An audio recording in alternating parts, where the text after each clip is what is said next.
दोस्तों स्वागत है आप सब लोगों का एक बार चैनल में फिर से। इस वीडियो में हम लोग बात करेंगे कि नीट के एग्जाम में 2021 या 2022 में 720 में से 720 मार्क्स लाने की क्या परफेक्ट स्ट्रेटजीज हो सकती है। दोस्तों क्या यह पॉसिबल है कि 720 के पेपर में से 720 के मार्क्स आप ला सकते हैं? जी हां, 100% पॉसिबल है। 2020 का जो पेपर हुआ उसमें आप लोगों ने देखा, एक नहीं दो लोगों ने 720 में से 720 नंबर लेकर के आए हैं। अगर कोई और कर सकता है तो आप लोग क्यों नहीं कर सकते? तो क्या वो परफेक्ट स्ट्रेटजीज हैं, क्या प्रिपरेशन के तरीके होते हैं, कौन कौन से स्टेप्स पर हमें काम करना है ताकि हमारी भी नीट में रैंक इंप्रूव हो जाए, टॉप रैंक आए। भाई साहब 720 में से 720 या फिर 700 अबव मार्क्स लाने के क्या तरीके होंगे, जानेंगे इस वीडियो।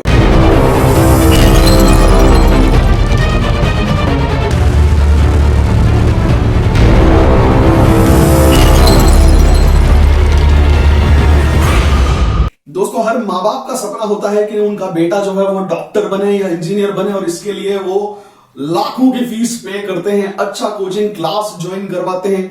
बच्चे जो है वो 2-2 साल 11th और 12th प्रिपेयर करते हैं, दिन रात एक करते हैं, पसीना बहाते हैं और अपने सपनों को साकार करना चाहते हैं। तैयारी तो होती है लेकिन गलतियां भी होती है। एग्जाम में बैठते तो हैं लेकिन पेपर लिखने में भी प्रॉब्लम हो जाती है। 2-2 साल कोचिंग क्लास में एडमिशन लेकर के पढ़ते तो हैं लेकिन तैयारी कैसे करते हैं यह पता नहीं चलता है। तो कहां कहां हम मिस्टेक कर रहे हैं, क्या क्या प्रॉब्लम्स हैं जिन्हें हमें इंप्रूव करना चाहिए, एक स्टूडेंट के प्रिपरेशन में धार कैसे लगेगी, उसकी परफेक्ट स्ट्रेटेजी क्या होती है, वो जानेंगे इस वीडियो में। दोस्तों नीट के प्रिपरेशन की परफेक्ट स्ट्रेटेजी क्या हो सकती है? 720 में से 720 लाना है, मास्टर प्लान क्या होगा, दिन में कितने घंटे पढूं, कौन सी किताबें पढूं, परफेक्ट टाइम टेबल क्या होगा, प्रिपरेशन कैसे करनी चाहिए, कहां एडमिशन लूं, ये सारे के सारे प्रोसेस, ये सारे के सारे प्रश्न किसी न किसी स्टूडेंट के मन में कभी ना कभी जरूर आते हैं। आज इस वीडियो में मैं आपके सभी क्वेश्चंस का 100% सॉल्यूशन दूंगा। आपके एक एक कंफ्यूजन, एक एक डाउट, एक एक क्वेश्चन का आंसर मिलेगा। आप इस वीडियो को पूरा देखिएगा। दोस्तों हो सकता है कि ये वीडियो लंबा जरूर हो जाए लेकिन आपके सारे डाउट्स क्रिस्टल क्लियर हो जाएंगे। अगर आप एक पेरेंट हैं, अगर आप एक स्टूडेंट हैं, अगर आपने 12th में और 11th में नीट के लिए बायोलॉजी लेके रखा हुआ है और आप डॉक्टर बनना चाहते हैं तो ये वीडियो आपके लिए है। अगर आपके मन में कभी भी कोई कंफ्यूजन आया हो कि प्रिपरेशन कैसे करना है, क्या प्रिपरेशन के टिप्स हो सकते हैं, मैं कहां लैग कर रहा हूं, टॉपर्स के पास में ऐसा क्या एक्स्ट्रा है जो मेरे पास में नहीं है, अगर आप सब कुछ जानना चाहते हैं तो ये वीडियो आपके लिए है। अगर आप पढ़ाई में लटक रहे हैं, कोशिश कर रहे हैं, हो नहीं पा रहा है, परफॉर्मेंस नहीं आ रही है, मार्क्स नहीं आ रहे हैं, रिजल्ट नहीं आ रहे हैं, गलतियां कर रहे हैं, डिसहार्टन हो जाते हैं, अगर आपके पास कभी भी आपने ऐसा महसूस किया कि एग्जाम में जब मैं बैठता हूं तो सब ब्लैंक हो जाता है, मैं जब क्लास में होता हूं तो टीचर पढ़ाता है, मुझे सब समझ में आता है, लेकिन जब मैं क्वेश्चन करने बैठता हूं तो मुझसे क्वेश्चन नहीं होते हैं, अगर आपने कभी ऐसा महसूस किया तो ये वीडियो आपके लिए। दोस्तों इस वीडियो को आप पूरा देखिएगा। नीट के प्रिपरेशन के 110% टिप्स जो मैं समझता हूं बेस्ट है आपके लिए वो आपको मैं दूंगा और इससे आपको बहुत फायदा होगा, निश्चित रूप से बहुत फायदा होगा। तो दोस्तों आइए जानते हैं इस वीडियो में मैं क्या क्या डिस्कस करने वाला हूं। हो सकता है ये वीडियो लंबा जरूर हो जाए लेकिन हम लोग इसमें सारे ही पॉइंट्स डिस्कस करने वाले हैं। पहले मैं आपको यहां पर एक लिस्ट बता देता हूं जिससे आपको अंदाजा लग जाएगा कि इस वीडियो में क्या क्या चीजें मैं आपके बारे में आपके लिए बताने वाला हूं। देखिए सबसे पहली चीज तो मैं यहां बताने वाला हूं कि आखिर ये नीट है क्या, नीट होता क्या है, नीट के एग्जाम को समझेंगे, नीट का पैटर्न, नीट का सिलेबस हम लोग समझेंगे। फिर उसके बाद में हम लोग समझेंगे कि नीट के लिए जो माइंडसेट रिक्वायर्ड होता है वो कैसा होता है। नीट या डॉक्टर बनने के लिए आपको एक परफेक्ट माइंडसेट की जरूरत होगी, बात करेंगे उसके बारे में।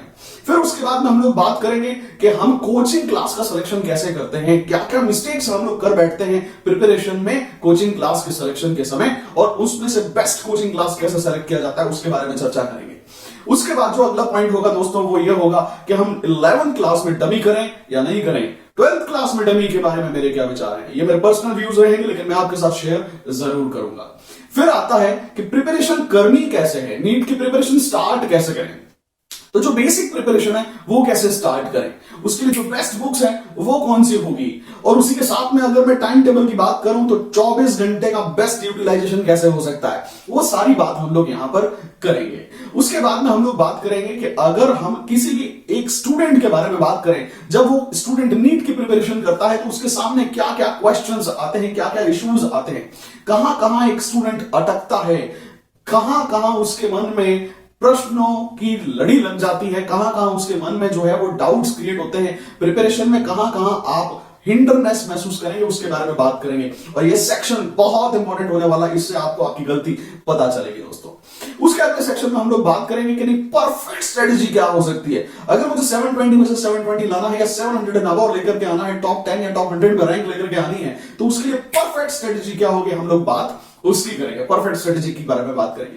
फिर हम लोग देखेंगे दोस्तों कि आप लोग क्या क्या मिस्टेक्स कर रहे हो, आपकी प्रिपरेशन में क्या वो कमियां हैं जो आप लोगों को शायद कोई बता नहीं रहा है, क्योंकि हमें जब तक हमारी गलतियां खुद नहीं देखते हैं तो हमें पता नहीं चलता है, कोई और ही हमें हमारी गलती बता सकता है। तो मैं आज बताऊंगा कि एक ऑर्डिनरी स्टूडेंट क्या मिस्टेक्स कर सकता है, आपको ये देखना है कहीं ये गलती आप तो नहीं कर रहे हैं, और अगर कर रहे हैं तो उसको सुधारेंगे। ये सेक्शन भी बहुत इंपॉर्टेंट होने वाला है दोस्तों आपके लिए। उसके अगले सेक्शन में दोस्तों हम लोग बात करेंगे कि नीट का पेपर लिखना कैसे है, जब हम एग्जामिनेशन हॉल में जाते हैं तो क्या क्या स्ट्रेटेजीज हम लोगों को फॉलो करनी चाहिए, पेपर को सॉल्व करने के क्या शॉर्टकट्स हो सकते हैं, क्या मैं 3 घंटे का पेपर 2 घंटे में सॉल्व कर सकता हूं, पहले कौन सा सब्जेक्ट करना चाहिए और क्यों करना चाहिए, उसके बारे में भी हम लोग बात करेंगे। और दोस्तों लास्ट में हम लोग इस बारे में चर्चा करेंगे कि अगर हमने नीट का पेपर दे भी दिया तो कट ऑफ कितनी जाने वाली है, पेपर देने के बाद में क्या होता है, कौन से कॉलेजेस अच्छे हैं, कहां एडमिशन लेना है, उसके बारे में भी एक छोटा सा ब्रीफ मैं आप लोगों को दूंगा। अभी हमारा फोकस 11th और 12th की प्रिपरेशन पर है। मेरे ख्याल से आप लोगों में से कई लोग जो है वो आईआईटी जेईई और नीट की प्रिपरेशन में लग चुके हैं। कोरोना की वजह से आधा सेशन तो बर्बाद हो चुका है, लेकिन जो बचा हुआ आधा सेशन है उसको बेस्ट कैसे आप यूटिलाइज कर सकते हैं, फोकस कैसे रहना है, क्या पढ़ाई की टिप्स होगी, जाना ही है इस पूरे वीडियो में। दोस्तों मैं बार बार कह रहा हूं कि ये वीडियो हो सकता है कि लंबा हो, लेकिन स्किप मत करिएगा, इसको पूरा एंड तक देखिएगा, ये आपके लिए बहुत इंपॉर्टेंट है। तो चलिए स्टार्ट करते हैं फर्स्ट सेशन से। दोस्तों सेक्शन नंबर 1, क्या है ये नीट यूजी, ये नीट यूजी का पेपर होता क्या है, इसके बारे में हम लोग चर्चा करते हैं। दोस्तों कई साल पहले जो भी स्टेट्स हैं इंडिया में वो अपनी इंडिविजुअल पीएमटी यानी कि प्री मेडिकल टेस्ट ऑर्गेनाइज किया करते थे। फिर उसके बाद में हर एक स्टेट जो अपना प्री मेडिकल टेस्ट ऑर्गेनाइज किया करता था, जैसे कि राजस्थान में आरपीएमटी, गुजरात में जीपीएमटी, यूपी में UPPMT, Kerala PMT, MP PMT, इन सभी स्टेट्स के इंडिविजुअल प्री मेडिकल जो टेस्ट थे उनको ऑल इंडिया लेवल पर सेंट्रलाइज कर दिया गया और इसका नाम रखा गया AIPMT, all India pre medical test. All India pre medical test जब होता था तब एक ही पेपर आता था और उस एक ही पेपर से 85% ऑफ सीट्स जो हैं वो स्टेट्स की फिल की जाती थी, और कुछ स्टेट्स अपने इंडिविजुअल एग्जाम्स भी करवाते थे जिससे बची हुई 15% सीट्स फिल की जाती थी। आज की तारीख में जो एआईपीएमटी है उसको कन्वर्ट कर दिया गया है नीट में, नीट NEET, नीट का एग्जाम इसे कहते हैं। नीट का जो फुल फॉर्म है दोस्तों वो है national eligibility entrance test, NEET. Basically देखा जाए तो नीट का एग्जाम सीबीएसई करवाती है और सीबीएसई में एनटीए नाम की एजेंसी जो है वो कंडक्ट करती है। NTA national testing agency recently form हुई है जो नीट के पेपर को ऑफलाइन मोड में कंडक्ट करवाती है। अभी ऑनलाइन मोड की भी चर्चाएं चल रही हैं। अब सवाल ये आता है कि जो नीट का पेपर सीबीएसई कंडक्ट करवा रही है और सीबीएसई के बिहाफ पर एनटीए कंडक्ट करवा रही है, ये नीट का पेपर कितने फेजेस में होता है। तो बेसिकली दोस्तों नीट 2 तरह का होता है, नीट यूजी और NEET PG. Under graduate programme UG कहलाता है और पोस्ट ग्रेजुएट प्रोग्राम पीजी कहलाता है। जब हम नीट यूजी के बारे में बात करते हैं तो उसमें एमबीबीएस, बीडीएस और आयुष मंत्रालय के कुछ आयुष कोर्सेज जो हैं वो होते हैं। यानी नीट यूजी किसके लिए है, जो 12th कर चुका है उसके लिए है। ये एक ग्रेजुएशन कोर्स है और इस ग्रेजुएशन कोर्स में आप एमबीबीएस डॉक्टर बनते हैं, या फिर आप बीडीएस डेंटल सर्जन बनते हैं, या फिर आप आयुष के जो मंत्रालय के कोर्सेज हैं उन आयुष कोर्सेज की तरफ से जाते हैं, और भी बहुत सारे ब्रांचेस इसमें हैं जैसे पीवीटी वगैरह। दोस्तों ये जो नीट यूजी का एग्जाम है उसके बाद में आप नीट पीजी का एग्जाम देते हैं। ये जो नीट पीजी का एग्जाम होता है ये ग्रेजुएशन के बाद में पोस्ट ग्रेजुएशन कोर्स होता है। नीट पीजी यानी कि पोस्ट ग्रेजुएशन में आप एमबीबीएस कंप्लीट करने के बाद आगे अपने अपने सब्जेक्ट में स्पेशलाइजेशन लेते हैं। या तो आप सर्जरी में जाना चाहते हैं तो सर्जरी, या फिर रेडियोलॉजी, या फिर आप जो है वो for example MS master of surgeon, या फिर एमडी मास्टर ऑफ डिजीज। इस तरह से अगर आप आगे स्पेशलाइज्ड कोर्सेज करना चाहते हैं तो उसका जो कोर्स है वो है नीट पीजी। नीट पीजी हम कब करेंगे? जब हम लोग ऑलरेडी एमबीबीएस का 5 साल का जो कोर्स है वो कंप्लीट कर लेंगे, उसके बाद में इसका एग्जाम होगा। एग्जाम के लिए भी आपको साल भर प्रिपरेशन करनी पड़ेगी, फिर इसके लिए आपको प्रैक्टिस में भी जाना पड़ेगा। तो ये सारा पूरा कोर्स जो है नीट यूजी और उसके बाद नीट पीजी, ये 7 से 8 साल कम से कम ले लेता है।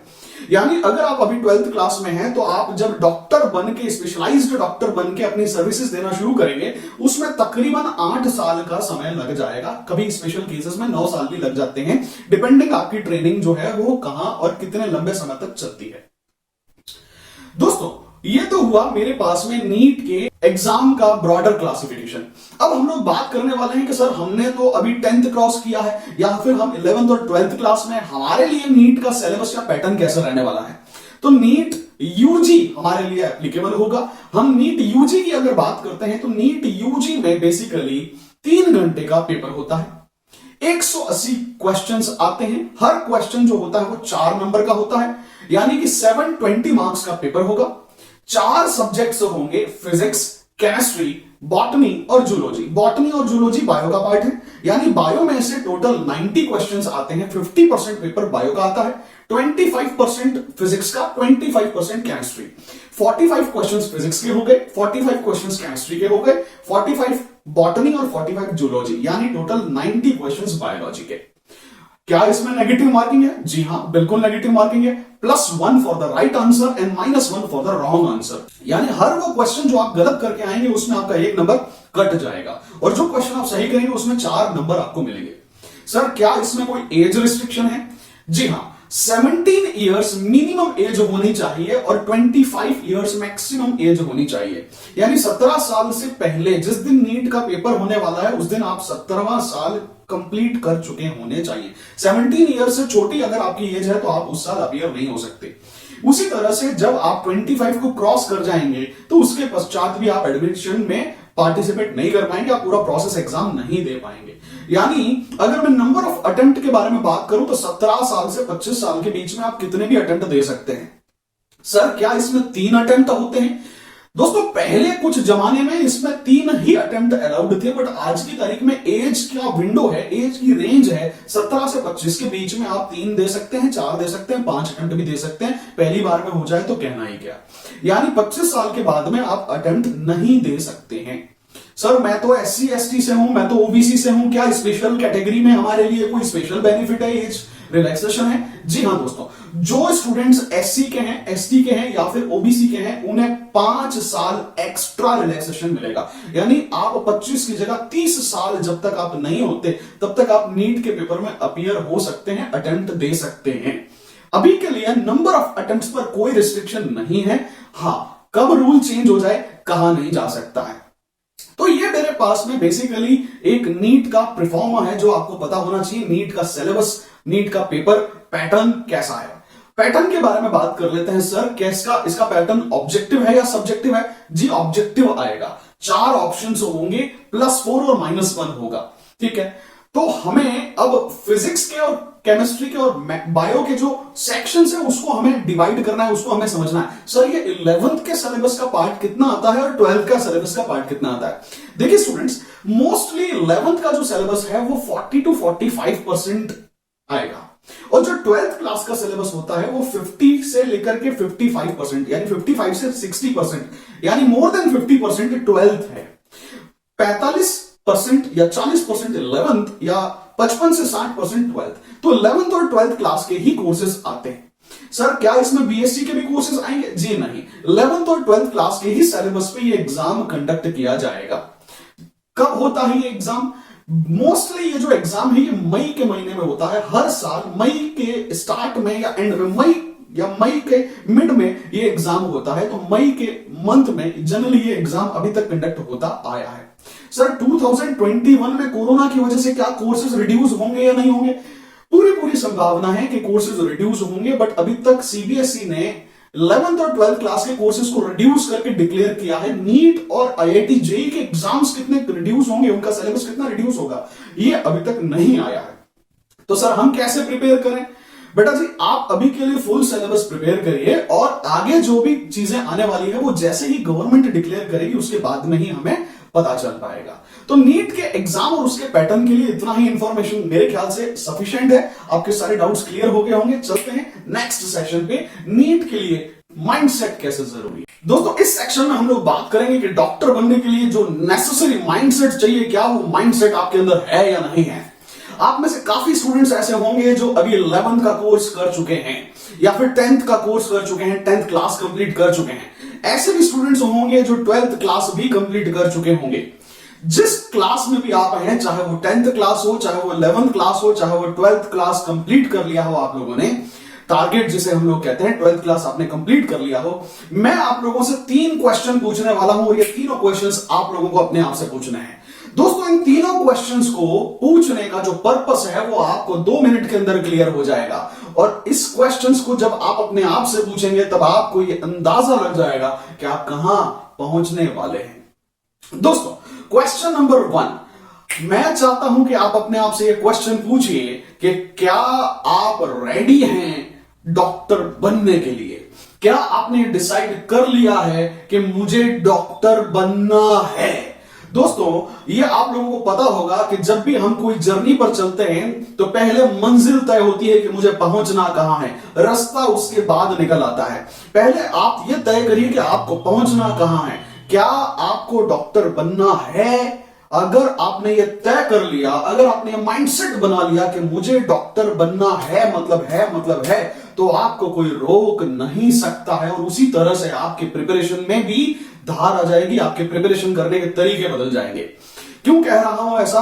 क्योंकि मोस्टली स्टूडेंट्स जो हैं वो अपने दोस्तों को देख करके, अपने पेरेंट्स के दबाव में, है ना, भेड़ चाल में निकल पड़ते हैं। उन्हें पता ही नहीं होता है कि तैयारी करते कैसे हैं, किस कोचिंग क्लास में जाना है, कैसे प्रिपरेशन करना है। वो एक दूसरे को देख करके, एक दूसरे से बिना सीखे गलतियां करते चले जाते हैं। They are not enough determined.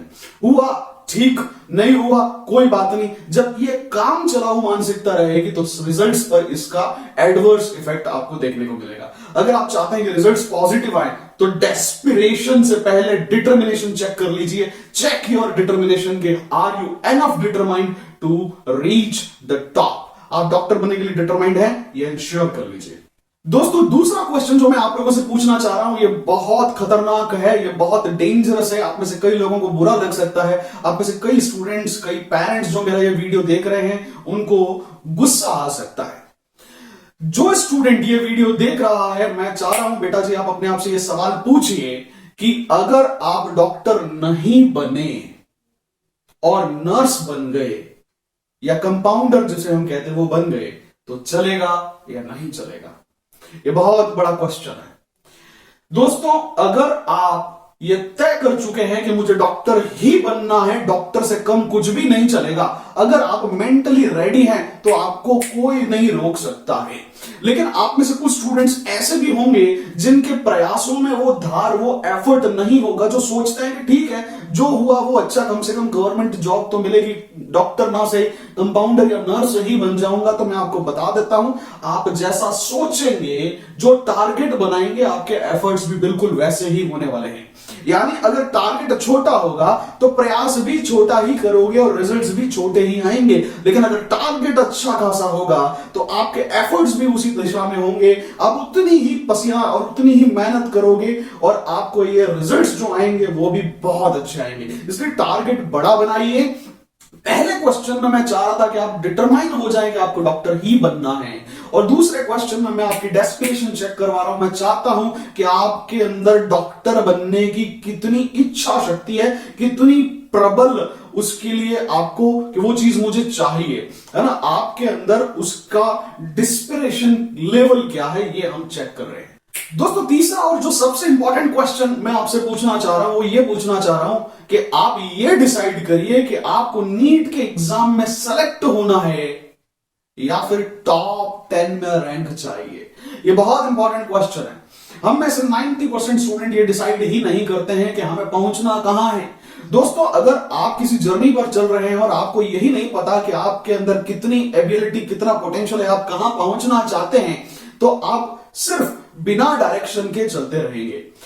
Friends, there is no point in running fast if the direction is not right. आप पहले डायरेक्शन तय करिए, आप वो पॉइंट तय करिए कि सर मुझे तो टॉप 10 में रैंक लेके आनी है, क्योंकि जो टॉपर होंगे उनके प्रिपरेशन करने का स्टाइल भी अलग हो जाएगा, तरीका भी अलग हो जाएगा। उनके 2 साल लगाने के बाद तो आप बदल नहीं सकते ना, लेकिन पहले दिन से अगर आप अपनी स्टाइल को चेंज कर लो तो आप अपने रिजल्ट जरूर बदल सकते हो।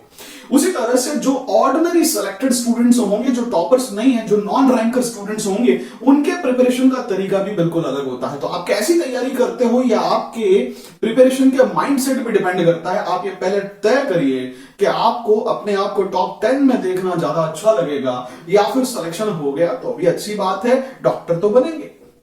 तो ये 2-3 चीजें हैं जहां आपको अपने आप से चीजें पूछ लेनी है, कंफर्म कर लेनी है। दोस्तों, आज का जो ये वीडियो है ये टॉपर्स के लिए होने वाला है, यानी कि अगर आप टॉप 10 या टॉप 5 या टॉप 1 में या टॉप 100 में रैंक चाहते हैं तो ये वीडियो आप लोगों के लिए होने वाला है। दोस्तों, इस वीडियो में मैं आप लोगों को वो सारी गलतियां बताऊंगा जो एक ऑर्डिनरी स्टूडेंट करता है। उसके प्रिपरेशन में क्या मिस्टेक्स हो सकती हैं, वो कहां कहां लैगिश या लैगार्ड हो जाता है, कहां अपने स्ट्रेटजी को वो फॉलो नहीं कर पाता है। अगर उन सभी गलतियों को आप समझ लेते हैं और उसे इंप्रूव कर लेते हैं, और उन सभी टिप्स को अगर आप अपने स्टडी मेथड्स में फॉलो करते हैं अपने डे टू डे लाइफ में, तो ये मेरा विश्वास है कि अगर आप इन टॉप रैंक को ना भी अचीव कर पाए तो भी जो आप अचीव करेंगे वो आपकी उम्मीद से बहुत ज्यादा होगा, आपकी रैंक बहुत अच्छी आएगी। दोस्तों, अभी तक हम लोगों ने ये डिसाइड कर लिया है कि हमें डॉक्टर बनना ही है।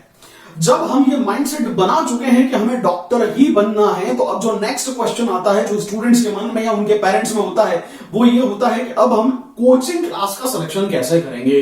ये एक बहुत अच्छा, बहुत डिफिकल्ट क्वेश्चन है और पेरेंट्स के लिए एक तरह का यक्ष क्वेश्चन है। जब ये क्वेश्चन आता है कि कोचिंग क्लास का सिलेक्शन कैसे किया जाए, भैया हमारे चारों तरफ तो इतनी सारी कोचिंग क्लासेस हैं, दुनिया भर की कोचिंग क्लासेस अवेलेबल हैं, कुछ ऑफलाइन चल रही हैं, कुछ ऑनलाइन चल रही हैं, कहीं फीस कम है, कहीं फीस ज्यादा है। हम अपने लोकल शहर में रहकर के प्रिपरेशन करें या फिर हमें शहर से बाहर जाना चाहिए? क्या मैं कोटा चला जाऊं, क्या मैं जयपुर चला जाऊं, क्या मैं कानपुर चला जाऊं, क्या मैं पटना चला जाऊं, क्या मैं सीकर चला जाऊं? मैं कहां जाकर के प्रिपरेशन करूं? कौन सी कोचिंग क्लास मेरे लिए बेस्ट रहेगी? दोस्तों, जब बात सिलेक्शन की होती है, कोचिंग क्लास के सिलेक्शन की होती है, तो बहुत सारे फैक्टर्स यहां काम करते हैं। सभी स्टूडेंट्स के लिए इक्वेशन एक जैसी नहीं रहेगी। हो सकता है कोई स्टूडेंट कोटा में रहने वाला हो और पैसे वाला हो, उसके लिए सिलेक्शन का क्राइटेरिया और उसके जो ऑप्शंस अवेलेबल हैं वो अलग होंगे। कोई स्टूडेंट गरीब है और गांव में रहने वाला है, उसके पास में फीस देने के पैसे नहीं है, दूसरे शहर जाने के पढ़ने के ऑप्शंस नहीं है, तो उसके पास में अवेलेबल ऑप्शंस जो है वो दूसरे होंगे। तो हम ये कैसे तय करें कि हमारे लिए जो आइडियल, जो सूटेबल कोचिंग क्लास है वो कैसे होने वाला है? दोस्तों, यहां पर हम लोग कुछ केसेस को कंसीडर करेंगे। अगर हम ये माने कि आप किसी मेट्रो सिटी या बड़ी सिटी के आसपास रहते हैं, जहां अच्छा कोचिंग हब है, जहां 2, 4, 5 बहुत अच्छे रेनाउंड, ब्रांडेड, नेशनल लेवल के कोचिंग क्लासेस प्रेजेंट हैं, तो आपको वो सेलेक्ट करना चाहिए, वहां जाकर के पढ़ना चाहिए। मैं एग्जाम्पल के लिए पटना या फिर कोटा का ही एग्जाम्पल ले लेता हूं। फॉर एग्जाम्पल, अगर आप कोटा जा सकते हैं, तो जब आप कोटा जाएंगे तो या फिर पटना जाएंगे, एक एग्जाम्पल है, हो सकता है आप अहमदाबाद में रहते हो, उसके आसपास कोई अच्छा कॉलेज हो या कोचिंग क्लास हो जाए, तो जिस भी शहर, जो भी नियरेस्ट बिग सिटी है, जब आप वहां जाएंगे तो वहां पर लिस्ट बनाइए, पता करिए कि कौन कौन से कोचिंग क्लासेस एग्जिस्ट करते हैं। फिर ये देखिए दोस्तों कि उसमें से बेस्ट स्टडी मटेरियल किसका है, बेस्ट ट्रैक रिकॉर्ड किसका है, पास्ट रिजल्ट्स किसके अच्छे हैं, कितनी ब्रांचेस, कितने बैच में कितने स्टूडेंट्स रहते हैं। आप ये देखिए कि बेस्ट फैकल्टीज कहां पढ़ा रहे हैं, जिस कोचिंग क्लास में सारी फैसिलिटीज हो, स्टडी मटेरियल बेस्ट हो, आपके घर के पास दूरी कंसिडरेबल हो, आपका हॉस्टल की फैसिलिटी वहां हो जाए, फैकल्टीज जो है वो दी बेस्ट हो, ट्रैक रिकॉर्ड शानदार हो, ऐसे इंस्टीट्यूट में आपको एडमिशन लेना है। अगर मैं कोटा की बात करूं तो कोटा में मेडिकल फील्ड में मेरे पास में एलन का नाम आता है, आकाश का नाम आता है, सर्वोत्तम का नाम आता है, रेजोनेंस का नाम आता है, और भी बहुत सारी जो वहां की लोकल कोचिंग क्लासेस हैं आप पता कर सकते हैं और किसी भी अच्छी कोचिंग क्लास में एडमिशन ले सकते हैं। उसी तरह से आप जिस नियरेस्ट सिटी, जिस नियरेस्ट बिग सिटी के पास में आप रहते हैं, जो भी आपकी नियरेस्ट बिग सिटी है, वहां पर आपको ये लिस्ट बनानी है कि कौन कौन से ब्रांड, नेशनल ब्रांड वहां प्रेजेंट हैं, क्या उनका फीस स्ट्रक्चर है, उसे भी कंसीडर करिए। वहां का स्टडी मटेरियल कैसा है, स्टडी एटमॉस्फेयर कैसा है, टीचर्स की क्वालिटी कैसी है, track record of the result कैसा है, पास्ट हिस्ट्री क्या है, टीचर्स नंबर रुक रहे हैं या स्विच करके चले जा रहे हैं, उन सभी बातों को स्टडी करिए और फिर ये डिसाइड करिए कि आपके लिए बेस्ट सुटेबल कोचिंग क्लास क्या हो सकता है। दोस्तों, आप जिस भी शहर में होंगे या आपके आसपास जो भी बड़ा शहर होगा, वहां हमेशा एक से ज्यादा ऑप्शंस होंगे। आप जब भी उस शहर में जाते हैं तब आप हर एक कोचिंग क्लास को विजिट करिए, आप सबका ट्रैक रिकॉर्ड, हिस्ट्री, रिजल्ट्स सब देखिए। आप ये पता करिए कि सिटी के 2-4 अच्छे बढ़िया फैकल्टीज का नाम पता करिए और ये देखिए कि वो लोग कहां पढ़ा रहे हैं, किस कोचिंग क्लास में बेस्ट टीचर पढ़ा रहा है, कहां का रिजल्ट सबसे बेस्ट है, कहां परसेंटेज सिलेक्शन सबसे अच्छा हुआ है, टॉपर किस इंस्टीट्यूट का है, क्या फीस स्ट्रक्चर है, ये सारी चीजें पता करिए। और आप हर जगह जाकर के कोचिंग क्लास में, हर जगह हर कोचिंग में जाकर के इंक्वायरी जनरेट करिए, वहां का सिस्टम समझिए, हॉस्टल की फैसिलिटीज को देखिए, खाने की क्वालिटीज को देखिए, हर तरह की एटमोस्फेयर ना को देखिए। जब आप किसी शहर के 3-4-5 कोचिंग क्लासेस को विजिट करते हैं और फिर घर पे बैठ के कंपेयर करते हैं, तो आपको पता चलेगा कहां आपके लिए एडमिशन लेना मोस्ट सुटेबल रहेगा। सेकंड ऑप्शन, दोस्तों, ऐसे भी स्टूडेंट्स होंगे जो गांव में रहते हैं, या फिर ऐसे भी स्टूडेंट्स होंगे जो आर्थिक रूप से सक्षम नहीं है, जिनकी अफोर्डेबिलिटी ठीक नहीं है, पेरेंट्स का कोरोना की वजह से या किसी काम से अभी व्यापार ठीक नहीं चल रहा है, आर्थिक स्थिति गड़बड़ हो गई है। जो student heavy coaching fees afford नहीं कर सकते हैं, उन्हें स्टडी मटेरियल लेके प्रिपेयर कर लेना चाहिए। आप 2 या 3 बड़े कोचिंग क्लासेस का मटेरियल ले लीजिए और घर पे प्रिपेयर करिए। 2-3 कोचिंग क्लासेस का मटेरियल ज्यादा महंगा नहीं आएगा और आपको जो प्रिपरेशन करनी है उसमें कोचिंग क्लास का भी कोई बहुत बड़ा रोल नहीं है, आप घर पे बैठ के कर सकते हैं। अगर आप एनसीईआरटी अच्छे से पढ़ लेते हैं तो नीट के एग्जाम में 60 से 70% क्वेश्चंस तो डायरेक्टली एनसीईआरटी पर आते हैं, आप अच्छा स्कोर कर लेंगे। यानी डॉक्टर बनने के लिए बड़ी महंगी कोचिंग क्लासेस में एडमिशन लेना जरूरी नहीं है। क्यों? क्योंकि सीबीएसई, एनसीईआरटी जो स्कूल का कोर्स है वही एग्जाम में आता है। अगर आप अपनी स्कूल की प्रिपरेशन अच्छी कर लेते हैं, स्कूल के टीचर ने जो लिखवाया है वो अच्छा कर लेते हैं, तो भी आप नीट के पेपर में बढ़िया करेंगे, अच्छा करेंगे। That means coaching for NEET is not mandatory. ये मैंडेटरी नहीं है, जो लोग ले सकते हैं लेनी चाहिए, जो लोग नहीं ले सकते हैं कोई बात नहीं, सेल्फ स्टडी पर विश्वास रखें, आप ये काम कर सकते हैं। तो इस तरह से आपको यह डिसाइड करना है कि शहर का कौन सा कोचिंग क्लास आपके लिए बेस्ट रहेगा। ऐसा भी हो सकता है दोस्तों, किसी कारण से आप कोचिंग क्लास का मटेरियल न जुटा पाएं या कोचिंग क्लास में एडमिशन न ले पाएं या आप लेट हो जाएं, तो बहुत सारे ऑनलाइन कोर्सेज भी यहां हैं जो बहुत सस्ते और ऑलमोस्ट फ्री हैं। YouTube पर बहुत सारे फैकल्टीज ने अपने वीडियो लेक्चर्स डाल रखे हैं। इमरजेंसी में अगर सुविधा नहीं हो तो संसाधनों के अभाव में आप उनका भी इस्तेमाल करके अपने नॉलेज को वहां से गेन कर सकते हैं। दूसरी चीज, बहुत से ऐसे भी कोचिंग क्लासेस हैं जो अब प्योरली ऑनलाइन स्टडीज प्रोवाइड कर रहे हैं।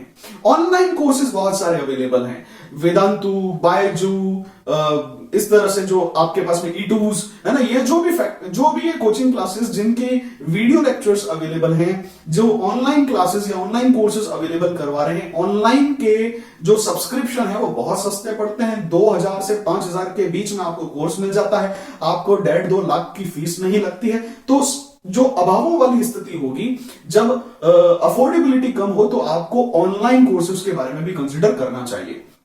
तो इस तरह से ये ऑप्शंस आपके पास में हैं। आप कौन सा कोचिंग क्लास अपनी समझदारी से सेलेक्ट करते हैं। उसके बाद में जो नेक्स्ट क्वेश्चन आता है वो ये आता है कि नीट की प्रिपरेशन करनी कैसे है। दोस्तों, अब जो अगला मोस्ट इंपॉर्टेंट क्वेश्चन आता है वो ये आता है कि सर, हमने ये माइंडसेट भी बना लिया कि हमें डॉक्टर बनना है, हमने कोचिंग क्लास का भी सिलेक्शन कर लिया कि मैं यहां पढ़ूंगा, अब ये पता करना बाकी है कि मैं अपने 11th और 12th क्लास के दौरान स्कूल जाऊं या स्कूल नहीं जाऊं। यानी क्या मैं डमी कोर्सेज के लिए ऑप्ट करूं, डमी स्कूलिंग के लिए ऑप्ट करूं या फिर रेगुलर स्कूलिंग के लिए ऑप्ट करूं। डमी का कॉन्सेप्ट क्या है, इसे समझते हैं।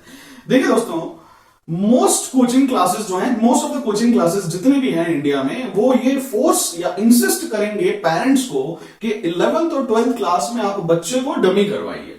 डमी का मतलब यह होता है कि बच्चा जो है वो स्कूल जाता ही नहीं है, उसकी अटेंडेंस स्कूल में चलती रहती है जबकि स्टूडेंट एब्सेंट होता है। स्कूल में नाम चल रहा है लेकिन स्कूल स्टूडेंट कभी जाएगा ही नहीं। उसके सारे के सारे कोर्सेज जो स्कूल के सिलेबसेस हैं वो कोचिंग क्लास वाले अपने ही क्लास में करवा देते हैं, यानी कि हिंदी, इंग्लिश, कंप्यूटर, जो भी एडिशनल सब्जेक्ट्स हैं, कुछ कोचिंग क्लासेस शायद कंप्यूटर के कोर्सेज ना करवाएं, but Hindi, English coaching class करवा देते हैं। साइंस और मैथ्स और बायो के जितने भी सब्जेक्ट्स हैं वो कोचिंग क्लास करवा देते हैं। तो जो स्कूल में होने वाला है वो मोस्टली आपको कोचिंग में मिल जाता है, इसलिए आपको स्कूल जाने की जरूरत ही नहीं है। इस सिस्टम को डमी स्कूलिंग कहते हैं। डमी स्कूलिंग करनी चाहिए या नहीं करनी चाहिए? देखिए दोस्तों, ये मेरे पर्सनल ओपिनियन है, मैं किसी को जनरलाइज नहीं कर रहा हूं, ये मेरे पर्सनल ओपिनियन है। आप सभी लोग प्लीज अपना डिसीजन खुद लेंगे। ना मैं गवर्नमेंट की तरफ से बोल रहा हूं, ना मैं स्कूल्स की तरफ से बोल रहा हूं, ना मैं किसी इंस्टीट्यूट की तरफ से बोल रहा हूं। ये मेरा very very very personal opinion है। दोस्तों, स्कूल जाना है, रेगुलर जाना है, या फिर स्कूल मिस करके डमी स्कूलिंग का ऑप्शन सेलेक्ट करना है, यह सब कुछ डिपेंड करता है कि आप किस लेवल के स्टूडेंट हैं। जी हां दोस्तों, अगर आप एक ब्रिलियंट स्टूडेंट हैं, आपको लगता है कि स्कूल जाए बगैर जो भी कोचिंग क्लास वाला समझाएगा मैं उसी से न सिर्फ अच्छे से समझ लूंगा, बल्कि स्कूल के कोर्सेज, स्कूल के एग्जाम्स, उसके टेस्ट और उसके जो भी मेरे पास में एनुअल एग्जाम्स, हाफिल एग्जाम्स होंगे, उसको मैं क्रॉस भी कर लूंगा, अच्छा कर लूंगा, उसमें मेरे परसेंटेज और परफॉर्मेंस बढ़िया रह सकती है। अगर इतना कॉन्फिडेंस है आप लोगों को, तो आप स्कूल नहीं भी जाएंगे तो भी जरूरत नहीं है, आपको डमी करना चाहिए। लेकिन क्योंकि मोस्टली स्टूडेंट्स एवरेज बैकग्राउंड के होते हैं, शायद उनके अंदर वो कॉन्फिडेंस नहीं हो। अगर आपके अंदर ये डाउट या कंफ्यूजन है कि मैं स्कूल जाऊंगा या नहीं जाऊंगा, और अगर मैं डमी लेता हूं तो शायद मेरे स्कूल में मार्क्स या परसेंटेज कम हो जाएंगे, in case if you are worried and you are not a brilliant student, if you are average or below average student, in that case you should go to school, you should not opt for the dummy schooling. क्या मतलब हुआ इसका? अगर आपके अंदर संदेह है कि मेरे परसेंटेज खराब हो सकते हैं तो आपको स्कूल जाना चाहिए। स्कूल जाने से जो भी टीचर्स वहां पढ़ाते हैं वो आपका फर्स्ट विजन होता है, आप उसको पहली बार पढ़ते हैं, वो चीजें आपके दिमाग में फीड हो जाती है। जब आप वही चीजें कोचिंग क्लास में आकर के दोबारा पढ़ेंगे तो कोचिंग क्लास में जब वही सारी चीजें वापस पढ़ाई जाती है तो वो आपके लिए रिवीजन का काम करता है। दैट मीन्स आपकी अंडरस्टैंडिंग और ज्यादा इंप्रूव हो जाती है। तो आपके पास सब्जेक्ट दो बार पहुंचता है, एक स्कूल से और एक खुद के कोचिंग क्लास के रिवीजन से, जिससे आपके पास सब्जेक्ट की अंडरस्टैंडिंग बढ़ती है। हाँ, यह चीज जरूरी है कि आपका स्कूल जाने में जो आपके 7-8 घंटे हैं वो जरूर लग जाएंगे। तो ये तो हुआ मेरे पास में depending on your ability. Are you a good brilliant student, then you can opt for dummy school. अगर आप थोड़ा सा अपने आप को नीचे महसूस करते हैं तो आपको स्कूल जाना चाहिए। बेस्ड ऑन द डिवीजन, आप 11th क्लास के हैं या 12th क्लास के हैं, वहां पर भी चीजें बदल जाती हैं। देखिए दोस्तों, 11th क्लास के परसेंटेजेस कहीं काम नहीं आते हैं, ना किसी इंटरव्यू में काम आते हैं, ना किसी जॉब में काम आते हैं, ना आप उसको किसी रिज्यूमे में लिखते हो, ना उसके बिहाफ पे कुछ भी होता है। 10th के और 12th के परसेंटेजेस बहुत इंपॉर्टेंट है, हर जॉब में, हर जगह, हर रिज्यूमे में मांगे जाते हैं। 11th के परसेंटेजेस का कोई बहुत ज्यादा रोल नहीं है। दैट मींस 11th में अगर आप डमी करते हैं, आपके 2-3 स्कूल के परसेंटेज टूट भी गए तो भी कोई फर्क नहीं पड़ेगा, बल्कि आप जब स्कूल नहीं जाएंगे तो उससे 6-7-8 घंटे हर दिन बचेंगे और आप इस समय का प्रयोग अपने फिजिक्स, केमिस्ट्री और बायोलॉजी को पढ़ने में कर सकते हैं। दोस्तों, 8 घंटे अगर आपका हर दिन स्कूल नहीं जाने से बचता है, साल के 365 दिन मल्टीप्लाइड बाई 8, 2500 घंटे आपके होते हैं। 2 साल में 11th और 12th आपके 5000 घंटे बचते हैं। अगर आप डमी करते हैं, you have plenty of time available with you. आप इस 5000 घंटे का इस्तेमाल अपनी फिजिक्स, केमिस्ट्री और बायोलॉजी को 2-2, 3-3, 4-4 बार पढ़ने में, क्वेश्चंस को करने में, प्रैक्टिस करने में अगर यूटिलाइज करेंगे तो इससे आपको डॉक्टर बनने में बहुत मदद मिलेगी। तो 11th डमी करना चाहिए। 12th क्लास सोच समझ के निर्णय लीजिए, क्योंकि 12th क्लास के परसेंटेजेस भी इंपॉर्टेंट होते हैं। अगर डॉक्टर बने बहुत अच्छी बात है, लेकिन फिर भी अपन बहुत सारे परसेंटेजेस नीचे नहीं गंवा सकते हैं। तो 12th क्लास में कर भी सकते हैं, नहीं भी कर सकते हैं। डॉक्टर में आपको 16 अबव परसेंटेजेस चाहिए होते हैं, परसेंटेज का क्राइटेरिया नहीं है, इसीलिए आप सेफली डमी करने के बारे में सोच सकते हैं। तो मैंने आपको ये क्लियर कर दिया कि किस तरह के स्टूडेंट को डमी के लिए ऑप्ट करना चाहिए, किस तरह के स्टूडेंट को डमी के लिए ऑप्ट नहीं करना चाहिए, किस लेवल में डमी करना सेफ है और किस लेवल यानी स्टैंडर्ड में 12th क्लास में सोच समझ के निर्णय लेना चाहिए। ये मेरे पर्सनल ओपिनियन है। हालांकि कोचिंग क्लास वाले आपको हर तरह से इंसिस्ट करते हैं, उसके पीछे का लॉजिक भी बता देता हूं। कोचिंग क्लास जितनी भी होती है इंडिया में, वो आपसे स्कूल की फीस ले लेंगे ये बोल करके कि आपकी वही स्कूल की फीस आगे वो जमा करवा देते हैं, जबकि वो स्कूल की फीस का बहुत कम भाग जो है वो स्कूल को देते हैं और उनसे भी वो चीज कुछ पैसा कमाते हैं। तो there is a lot of economics going on behind that and that's why they kind of insist. आपको अपने हिसाब से, अपने विवेक से निर्णय लेना है। तो डमी करना है या नहीं करना है, इसका उत्तर आपको मिल गया होगा। दोस्तों आने वाले सेशन में हम लोग ये डिसाइड करेंगे कि नीट की प्रिपरेशन आखिर करनी कैसे है। हम लोगों ने कोचिंग क्लास तय कर लिया, हम लोगों को स्कूल जाना है या नहीं जाना है ये भी तय कर लिया। अब मैं प्रिपरेशन स्टार्ट करूं तो करूं कैसे? तो उसका जो सबसे प्रीलिम स्टेप है, जो एलिमेंट्री स्टेप है, वो ये है कि आपने जिस भी कोचिंग क्लास को डिसाइड किया है, फाइनल किया है, वहां से आप स्टडी मटेरियल खरीद लीजिए।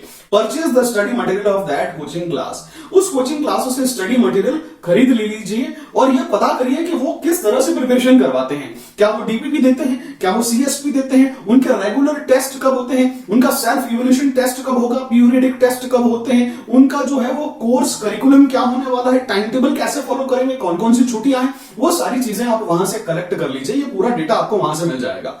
उसके बाद में जो सेकंड चीज आती है वो ये आती है, आप नीट के स्टूडेंट हैं, आप एनसीईआरटी की बुक्स खरीदिए। जो भी एनसीईआरटी की सिलेबस हैं, जो सीबीएसई की बुक्स हैं, आप उन्हें लीजिए क्योंकि उनको ही घोट के पीना है।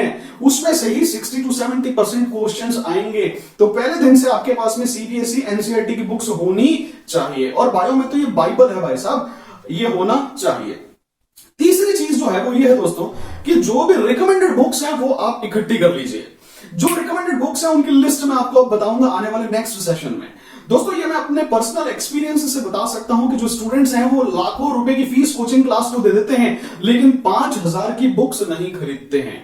स्टूडेंट्स को लगता है, पेरेंट्स को लगता है कि कोचिंग क्लास को पैसे दे दिए, अब हम फ्री हो गए भाई साहब, अब हमें कुछ भी नहीं करना है, हमारा काम हो गया। जैसे अपन पंडित को पैसे देते हैं और बोलते हैं कि अब मेरी शादी हो गई, सारे राहु केतु शनि वो देख लेगा। नहीं, this is the wrong approach. ये सबसे बड़ी गलती है जो आप कर रहे हैं। दोस्तों कोचिंग क्लास को पैसा देने के बाद भी पढ़ना तो आपको ही पड़ेगा और उसको पढ़ने से ही सिलेक्शन होगा और पढ़ने के लिए आपको चाहिए बुक्स। स्टूडेंट्स लाखों रुपए की, 2-3 लाख रुपए की फीसेस हॉस्टल पे, अपने कोचिंग क्लास पे कर देते हैं। पेरेंट्स की खून पसीने की जो कमाई होती है वो इन्वेस्ट कर देते हैं, लेकिन बुक्स पर उनका फोकस बहुत मिनिमम होता है। दोस्तों जो सिलेक्टेड बुक्स हैं वो आपको लेनी ही चाहिए और उनको बहुत अच्छे से प्रैक्टिस करनी चाहिए। अगली चीज यह है कि जो भी स्टडी मटेरियल आपने कलेक्ट किया है उसके अलावा आप 1-2 टेस्ट सीरीज और दूसरे कोचिंग क्लासेस की ज्वाइन करिए। उससे न सिर्फ आपका कंपटीशन अपने कोचिंग क्लास में, बल्कि पैन इंडिया या पैन सिटी आपको पता चलेगा कि आप ओवरऑल सिटी में या ओवरऑल इंडिया में या ओवरऑल आप कंपेरेटिव दूसरे इंस्टीट्यूट्स के कैसी परफॉर्मेंस दे पा रहे हो, कितना परफॉर्म कर पा रहे हो। अगला जो पॉइंट है वो यहां पर ये आता है दोस्तों कि एक ऐसा टाइम टेबल बनाइए जिसको आप फॉलो कर सकते हैं। टाइम टेबल कैसे बनाना है और नीट के स्टूडेंट्स के लिए परफेक्ट टाइम टेबल क्या होगा, ये भी बात करेंगे आने वाले नेक्स्ट सेशन में। उसके बाद में दोस्तों ये बात करते हैं कि अब हमें प्रिपरेशन करनी कैसे है। तो उस प्रिपरेशन को कैसे करना है इसके लिए मैं आप लोगों से डिटेल में बात करूंगा और इन सभी पॉइंट्स को जो मैंने यहां पे बताया है हम इंडिविजुअली डिस्कस करेंगे। और पहली जो चीज है वो ये है कि आप एक अच्छा राइट सूटेबल मटेरियल खरीद लीजिए। आपके पास 1 से 2 कोचिंग क्लासेस का स्टडी मटेरियल, चाहे वो ओल्ड या सेकेंड ही क्यों ना हो, होना चाहिए। आपके पास में अपनी खुद की कोचिंग क्लास का मटेरियल होना चाहिए। आपके पास में DPPs, regular test, practice test, previous year question papers, इन सब का कलेक्शन, वो सारा मटेरियल होना चाहिए। और फिर हम लोग आते हैं इन सबको प्रिपेयर कैसे करना है। दोस्तों अब हम लोग बात करेंगे कि नीट के लिए सबसे बेस्ट सूटेबल बुक्स कौन सी हैं। कौन सी ऐसी बुक्स हैं जो मेरे 12 साल के टीचिंग एक्सपीरियंस के बाद में मैं आपको रिकमेंड करूंगा। दोस्तों क्योंकि मैं फिजिक्स पढ़ाता हूं, इसीलिए मैं आप लोगों को जो बुक्स की लिस्ट है उसकी शुरुआत फिजिक्स से करेंगे। तो सबसे पहला जो है, मैं आपको फिजिक्स के लिए, नीट के लिए सबसे बेस्ट बुक्स कौन सी मैं समझता हूं वो मैं आपको बताता हूं। सबसे पहली बुक आप लोग यहां लिस्ट में देख सकते हैं। सबसे पहली बुक जो है वो है एनसीईआरटी इटसेल्फ, यानी आप एनसीईआरटी को पढ़िए। एनसीईआरटी के एग्जाम्पलर प्रॉब्लम्स का एक छोटा सा बुक और आता है, उसको पढ़िए, क्योंकि एनसीईआरटी पर फिजिक्स जो है वो, मैं ये नहीं कहूंगा कि नीट का पेपर पूरा का पूरा एनसीईआरटी में से आएगा, लेकिन एनसीईआरटी में से आप 30 से 40% जो है वो क्वेश्चंस डायरेक्टली फ्रेम्ड पाओगे। दोस्तों जब भी अपन एनसीईआरटी से पढ़ेंगे तो आपको यह देखना है कि इस एनसीईआरटी में अगर कोई भी लाइन या पैराग्राफ लिखा हुआ है तो उस पैराग्राफ को आप ज्वाइन करके देखिए कि क्या इसमें से कोई क्वेश्चन बन सकता है कि नहीं बन सकता। यानी हर पैराग्राफ बाय पैराग्राफ आप अपने आप से पढ़ते समय ये पूछिए कि क्या इस पैराग्राफ से कोई क्वेश्चन बन सकता है, क्या इस फॉर्मूला से कोई क्वेश्चन बन सकता है, ये वाला फॉर्मूला कहां एप्लीकेबल होगा, ये फॉर्मूला कब लगेगा, क्या इस कॉन्सेप्ट को समझना मेरे लिए ज्यादा जरूरी है, क्या इस सेंटेंस का मीनिंग है, कोई पर्टिकुलर वर्ड है उसका क्या इंपॉर्टेंस है। तो एनसीईआरटी पर आपको फोकस करना है। सेकंड जो चीज आती है दोस्तों, अगर मैं मार्केट में अवेलेबल बुक्स के बारे में बात करूं तो वो है universal self scorer, USS. USS basically एक ऐसी बुक है जो अभी तक के जितने भी एग्जाम्स हुए हैं पास्ट ईयर्स, पिछले 30-35 सालों के, वो उनका कलेक्शन है। यानी चाहे वो एमपीपीईटी हो, चाहे वो केरला पीएमटी हो, चाहे वो आईआईटी जेईई हो, चाहे वो मेंस का एग्जाम हो, चाहे वो एआईपीएमटी के एग्जाम्स हो, चाहे वो मेरे पास में आरपीएमटी के एग्जाम्स हो, अभी तक नीट में जितने भी एग्जाम्स हुए हैं उसमें सभी क्वेश्चंस का एक कलेक्शन है और वो एक ऑर्डर में अरेंज्ड है, कॉन्सेप्चुअल ऑर्डर में अरेंज्ड है। आपको यूनिवर्सल सेल्फ स्कोरर प्रैक्टिस के लिए करनी ही चाहिए। ये एक मोस्ट रिकमेंडेड बुक है। दूसरी जो बुक है दोस्तों वो है मेरे पास में एनसीईआरटी एक्सट्रैक्ट या फिर physics at finger tips, NCERT at finger tips. तो एनसीईआरटी एट फिंगर टिप्स या फिर एनसीईआरटी एक्सट्रैक्ट जो कि दिशा पब्लिकेशन और एमटीजी पब्लिकेशंस की आती है रेस्पेक्टिवली, आप लोग लिस्ट में देख सकते हैं। ये दोनों बहुत अच्छी बुक्स हैं जिसमें एनसीईआरटी के लेवल के क्वेश्चंस को घुमा फिरा करके पूछा गया है। यानी एनसीईआरटी के लेवल पर ये दोनों बुक्स हैं। एनसीईआरटी के ही क्वेश्चंस को, एनसीईआरटी में एक एक लाइन से जो क्वेश्चंस बन सकते हैं वो यहां पर दे रखे हैं। आपको ये दोनों बुक्स करनी चाहिए। अगर आप स्कूल के लेवल यानी कि 11th और 12th क्लास को भी इंप्रूव करना चाहते हैं और सब्जेक्टिव क्वेश्चंस को समझ सकते हैं, सॉल्व एग्जांपल्स पर फोकस करना चाह रहे हैं, तो एसएल अरोड़ा करना भी आपके लिए बहुत यूजफुल रहेगा। उसके बाद में अगर मैं बात करूं तो डीसी पांडे अरिहंत पब्लिकेशंस की ऑब्जेक्टिव फिजिक्स की बुक आती है, बहुत ही शानदार बुक है और बहुत ही अच्छे लेवल के क्वेश्चंस इसमें आपको देखने को मिलेंगे। मैं इसको हाईली रिकमेंड करता हूं। अगर मैं सिंगेज पब्लिकेशन के बारे में बात करूं तो बीएम शर्मा भी है, सीपी सिंह भी है। सीपी सिंह को करना ज्यादा अच्छा है क्योंकि बीएम शर्मा ने काफी चीजों में, बीएम शर्मा करने में आप कंफ्यूज या कॉम्प्लिकेटेड, आपको थोड़ा सा टफ महसूस हो सकता है, उसका लेवल भी थोड़ा सा नीट के ऊपर चला जाता है। आप सीपी सिंह करिए, CP Singh is okay but ये भी नीट के लेवल से ऊपर चली जाती है। और एक अच्छी बुक अवेलेबल है वो है सरदार सिंह, बालाजी पब्लिकेशन। सरदार सिंह की अगर आप बुक कर लेते हैं नीट में तो मुझे ऐसा लगता है कि नीट का पूरा सिलेबस इसमें डायरेक्टली कवर हो जाता है। ये आपको बहुत हेल्प करेगा दोस्तों। और लास्ट में दो बुक्स और बता देता हूं। एक है जीआरबी पब्लिकेशन की प्रमोद अग्रवाल एक ऑब्जेक्टिव बुक है और नीट में ऑब्जेक्टिव बुक करना आपको प्रैक्टिस के लिए बहुत यूजफुल रहेगा। It is a practice book. और लास्ट वाली जो बुक है वो है प्रदीप पब्लिकेशन की, फिजिक्स की आती है, प्रदीप फिजिक्स बोलते हैं इसको। उसको भी करने से बहुत अच्छा एक्सटेंसिव थ्योरी आपको मिल जाएगा और ये 11th और 12th लेवल पे, एनसीईआरटी के लेवल पर थ्योरी प्लस प्रैक्टिस का एक अच्छा कॉम्बिनेशन है।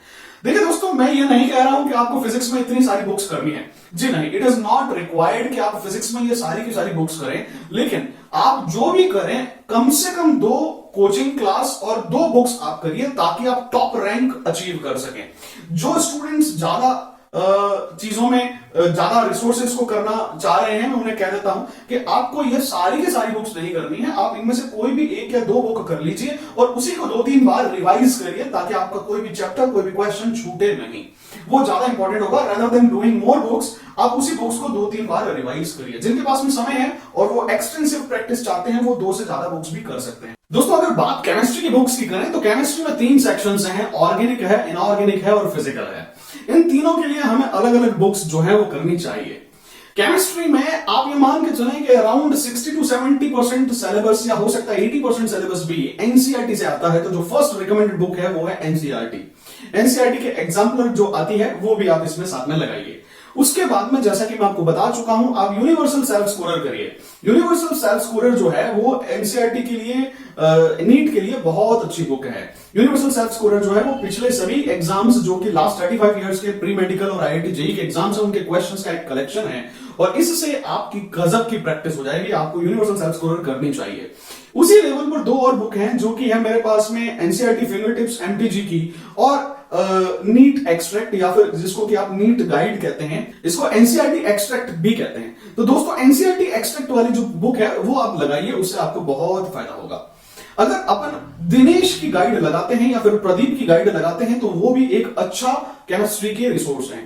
दोस्तों अगर अपन प्रैक्टिस बुक के बारे में बात करें और थोड़े अच्छे लेवल के बारे में बात करें जो नीट के लेवल को थोड़ा सा और ऊपर ले जाए, तो 3 बुक्स बहुत फेमस हैं बालाजी पब्लिकेशन के लिए। मेरे पास में आप वीके जायसवाल लगा सकते हैं, आप एमएस चौहान की बुक लगा सकते हैं ऑर्गेनिक केमिस्ट्री में, और उसी तरह से आप जो है वो नरेंद्र अवस्थी की फिजिकल लगा सकते हैं। ये तीनों बहुत अच्छी बुक्स हैं, नरेंद्र अवस्थी, वीके जायसवाल और एमएस चौहान। ये जेईई में भी रिकमेंड होती है और ये नीट में भी रिकमेंड होती है। दोनों के लेवल में थोड़ा सा डिफरेंस है, लेकिन नीट के स्टूडेंट्स को भी ये बहुत प्रैक्टिस के लिए मदद करता है।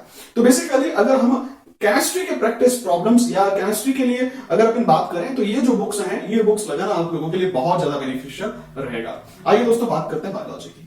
दोस्तों अब हम लोग बात करते हैं आपके फेवरेट सब्जेक्ट बायोलॉजी के बारे में। बायोलॉजी में कौन कौन सी बुक्स रिकमेंडेड है? पहली चीज तो यह है कि बायोलॉजी में कोई बुक रिकमेंडेड है ही नहीं। क्या मतलब हुआ इसका? इसका मतलब यह है कि बाइबल तो खुद एनसीईआरटी छाप के देता है, यानी बायोलॉजी में जो 100% क्वेश्चंस आते हैं वो एनसीईआरटी से ही आते हैं। अगर आप एनसीईआरटी को अच्छे से चार्ट लेते हो, एनसीईआरटी की एक एक लाइन को 2-3 बार पढ़ लेते हो, तो आपको इसके अलावा कुछ करने की जरूरत ही नहीं है। यानी अगर बात बायो की करें, बॉटनी या जूलॉजी की करें, तो मेरे पास में एनसीईआरटी इज द बाइबल। आपको हर एनसीईआरटी की लाइन को पढ़ना है और फुल स्टॉप लगा के जब अगला सेंटेंस शुरू हो तो बीच में आप लगा दीजिए बिकॉज, यानी हर 2 लाइन के बीच में आप बिकॉज लगा दीजिए, तो आपको पता चलेगा कि क्या यहां से असर्शन रीजन के क्वेश्चंस बन सकते हैं कि नहीं बन सकते। फॉर कोई एग्जांपल दे रखा, कोई सेंटेंस दे रखा है, दिस हैपेंस बिकॉज दिस, क्या ये दोनों सेंटेंसेस कनेक्टेड हैं या नहीं है? अगर कनेक्टेड हैं तो पता चलेगा कि ये इसका राइट एक्सप्लेनेशन है या नहीं है। इस तरह से आपको असर्शन के रीजंस की प्रैक्टिस जो है वो बायोलॉजी में इस तरह से करनी चाहिए। उसी तरह से आपको यह भी समझना है कि बायोलॉजी में जो क्वेश्चंस आते हैं वो बहुत straight forward memory based questions होते हैं। आपको एक एक सेंटेंस रटना है, एक एक सेंटेंस याद रखना है, आपको बहुत सारा डेटा जो है वो याद रखना है। It's a huge humongous information that you have to memorise. Biology is a kind of subject जहां पर आपको हर चीज याद होनी चाहिए, और मोस्टली इसका जो पार्ट है, जो फोकस है, वो है एनसीईआरटी। यानी अगर आप एनसीईआरटी करेंगे तो आपका बायो का पेपर बाय डिफॉल्ट बेहतरीन होने वाला है। बट फिर भी अगर आप अपनी प्रिपरेशन को कंप्लीट करना चाहते हैं तो मैं 4-5 बुक्स और बता देता हूं, आपको इनमें से कोई भी एक या 2 फॉलो कर लेनी है। पहली जो बुक यहां पर मैं बता रहा हूं वो है ट्रूमैन की बायोलॉजी। ट्रूमैन पब्लिकेशंस की जो बायोलॉजी की बुक है, अगर आप उसको एनसीईआरटी के साथ पढ़ते हैं, इट कंप्लीट्स एवरीथिंग, आपको कुछ और करने की जरूरत नहीं है। बट फिर भी अगर आप चाहते हैं तो आप NCERT finger tips MTG publication की ले सकते हैं, या फिर एनसीईआरटी एक्सट्रैक्ट जो कि दिशा पब्लिकेशन की है उसके बारे में कंसीडर कर सकते हैं। अगर जीआरपी पब्लिकेशंस की आपके पास में बॉटनी या बायोलॉजी की जो जीआरपी पब्लिकेशन की बुक है वो भी बहुत अच्छी आती है। उसके साथ में जो प्रदीप की बुक है वो भी बहुत अच्छी है। दिनेश पब्लिकेशंस शानदार बुक आती है। बॉटनी बाय अंसारी, ये सारी जो बुक्स हैं अगर आप इनको देखेंगे तो ये एक से बढ़कर एक किताबें हैं। आप इनमें से कोई भी एक किताब या 2 किताब एनसीईआरटी के साथ में करें, बट बायोलॉजी के लिए एनसीईआरटी पर फोकस ज्यादा रखें। मेरे ख्याल से बायो के लिए इतनी बुक्स सफिशिएंट है दोस्तों। तो दोस्तों ये थी बुक्स की लिस्ट, और ये बुक्स की लिस्ट आप लोगों के लिए बहुत इंपॉर्टेंट है। आप सभी नीट के जो एस्पिरेंट्स हैं, जो नीट 2021 या 2022 में देना चाह रहे हैं, आप लोगों को ये बुक्स लेकर के सॉल्व करनी चाहिए। मैं आपको बताता हूं दोस्तों, स्टूडेंट्स मैंने देखे हैं ऐसे जो कोचिंग क्लास को फीस दे देते हैं लेकिन बुक्स नहीं लेते हैं। उन्हें ऐसा लगता है कि मैं फ्री हो गया, अब मुझे बुक्स करने की जरूरत नहीं है, क्योंकि मैंने कोचिंग क्लास में एडमिशन ले लिया है, मैं क्लास जा रहा हूं, क्लास के नोट्स बना रहा हूं, तो मैं बुक्स क्यों लूं? और लेनी भी है तो इक्का दुक्का बुक ले लेते हैं, और उसको फिर वो न तो पढ़ते हैं, न वो बुक जो है वो धूल चाटती रहती है, वो साइड में रखी रह जाती है। कभी इच्छा हो गई, पढ़ी नहीं हुए, क्वेश्चन साइड में रख दिए।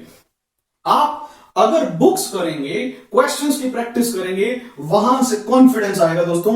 Books is equal to confidence. जब आप क्वेश्चंस की प्रैक्टिस करते हैं तो आप लोगों के अंदर ये कॉन्फिडेंस आता है कि मैं उस क्वेश्चन में कभी अटकूंगा नहीं। और नीट जो है वो फ्रंट फुट पर खेलने का नाम है, वो बैक फुट पर खेलने का नाम नहीं है।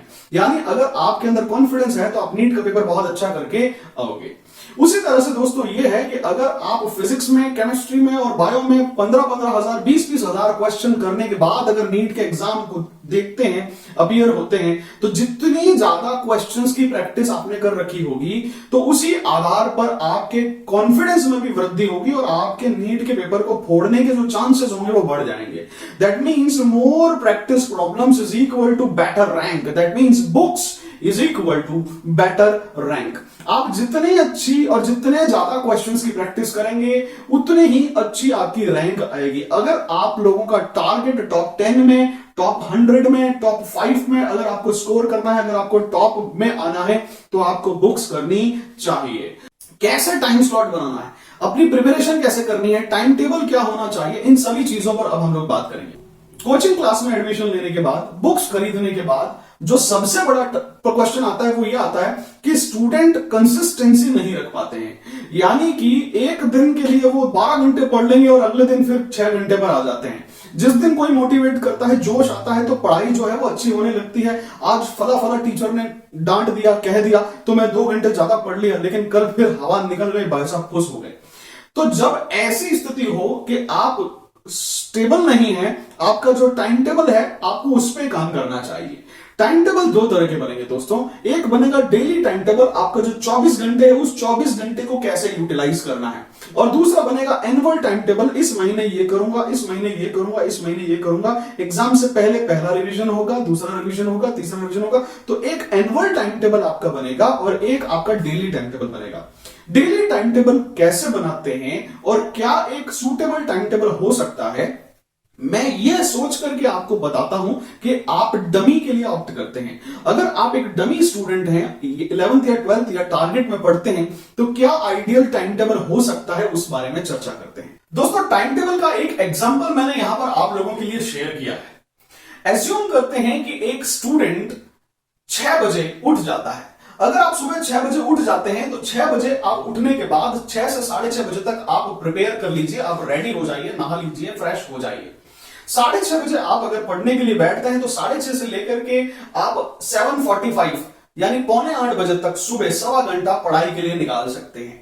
उसके बाद आप ब्रेकफास्ट कर लीजिए, 8 बजे तक आप ब्रेकफास्ट कर लीजिए। क्योंकि आप स्कूल नहीं जा रहे हैं, आप घर पर ही रहेंगे और जनरली कोचिंग क्लासेस का टाइम टेबल इवनिंग में होता है, तो सुबह का पूरा स्लॉट आपको मिल जाएगा। सुबह 8 बजे से लेकर के आप 12:30 बजे तक समय निकाल लीजिए, 4.5 घंटे आप पढ़ाई कर सकते हैं। 12:30 बजे फ्री हुए, थोड़े थके हुए हैं, रेस्ट कर लीजिए। 5-7 मिनट रेस्ट करने के बाद हाथ पांव धोकर के भोजन कर लीजिए। दोस्तों आप जब दोपहर में लंच करेंगे तो आप 12:30 से 1 बजे तक लंच कर सकते हैं। आप अगर चाहें 1 बजे फ्री हो गए, 1 बजे दोबारा पढ़ने के लिए बैठिए, आपको कोचिंग क्लास जाना है, उससे पहले आप 3-3:30 बजे तक 2-2.5 घंटे पढ़ सकते हैं। आपने 1 बजे से लेकर के 3:30 बजे तक 2.5 घंटे पढ़ लिया। 3:30 बजे आप फिर अपनी किताबों को साइड में रख करके उठिए, तैयार हो जाइए, 3:45 तक आप रेडी हो जाइए, 4:45 से आप कोचिंग क्लास के लिए रवाना हो जाइए। आप 4 बजे कोचिंग क्लास पहुंच जाते हैं। मैं ये मानता हूं कि कोचिंग क्लास 15 मिनट के अंदर पहुंचा जा सकता है। 4 बजे आपकी स्टडीज वहां स्टार्ट हो गई। 4 बजे से लेकर 8, सवा 8 तक आपकी कोचिंग क्लास में क्लासेस चलेगी। आप 8 बजे घर पहुंचते हैं या सवा 8 बजे आप घर पहुंचते हैं, रेस्ट कर लीजिए, 8:30 तक आप रेस्ट कर लीजिए, 8:30 से 9 बजे तक आप भोजन कर लीजिए। डिनर लेने के बाद 9 बजे जब आप फ्री हो जाते हैं, आप 9 बजे से लेकर के रात के 11:30 बजे तक या 11:15 बजे तक 3.25 घंटे पढ़ सकते हैं। 12 बजे आप सो जाइए और सुबह 6 बजे दोबारा उठ जाइए। ये एक टेंटेटिव टाइम टेबल है, ये एक टेंटेटिव टाइम टेबल है जो मैंने अपने परसेप्शन से बनाया है। दोस्तों इसी तरह का एक टाइम टेबल मैं आज से कई साल पहले, 15 साल पहले, जब मैं स्टूडेंट था, मैं IIT JEE की प्रिपरेशन कर रहा था, तब मैं फॉलो किया करता था। हर स्टूडेंट अपने हिसाब से टाइम टेबल बनाए। किसी के लिए 6 घंटे सोना पर्याप्त रहेगा, किसी के लिए 6.5 घंटे सोना पर्याप्त रहेगा। कोई फिजिक्स को 2 घंटे देगा, कोई 4 घंटे देगा, किसी का घर आधा घंटा दूर होगा, किसी का घर 10 मिनट दूर होगा। कोई क्लासेस सुबह होगी, किसी की क्लासेस शाम को होगी। ऑन एन एवरेज जो आप यहां से देख सकते हैं इस एग्जांपल से, वो ये है कि आप हर दिन तकरीबन 15 घंटे सेफली निकाल सकते हैं IIT JEE या फिर नीट की प्रिपरेशन के लिए। आप अगर स्कूल नहीं जाते हैं तो 15 घंटे की पढ़ाई निकाली जा सकती है, उससे ज्यादा भी कर सकते हैं, लेकिन आप हर दिन एक टाइम टेबल को फॉलो करिए। जब आप इस टाइम टेबल को फॉलो करेंगे तो 15 घंटे, 24 घंटे में से अगर 15 घंटे हम लोगों ने पढ़ाई कर ली, दोस्तों 15 घंटे अगर प्रतिदिन हम लोग पढ़ते हैं और हम लोग साल के 365 दिन अगर इसी तरह से पढ़ें, तो हम 365 को जब 15 से मल्टीप्लाई करेंगे तो रफली 5000 घंटों का एक साल में हमें टाइम जो है वो हम पढ़ाई के लिए निकाल पाएंगे।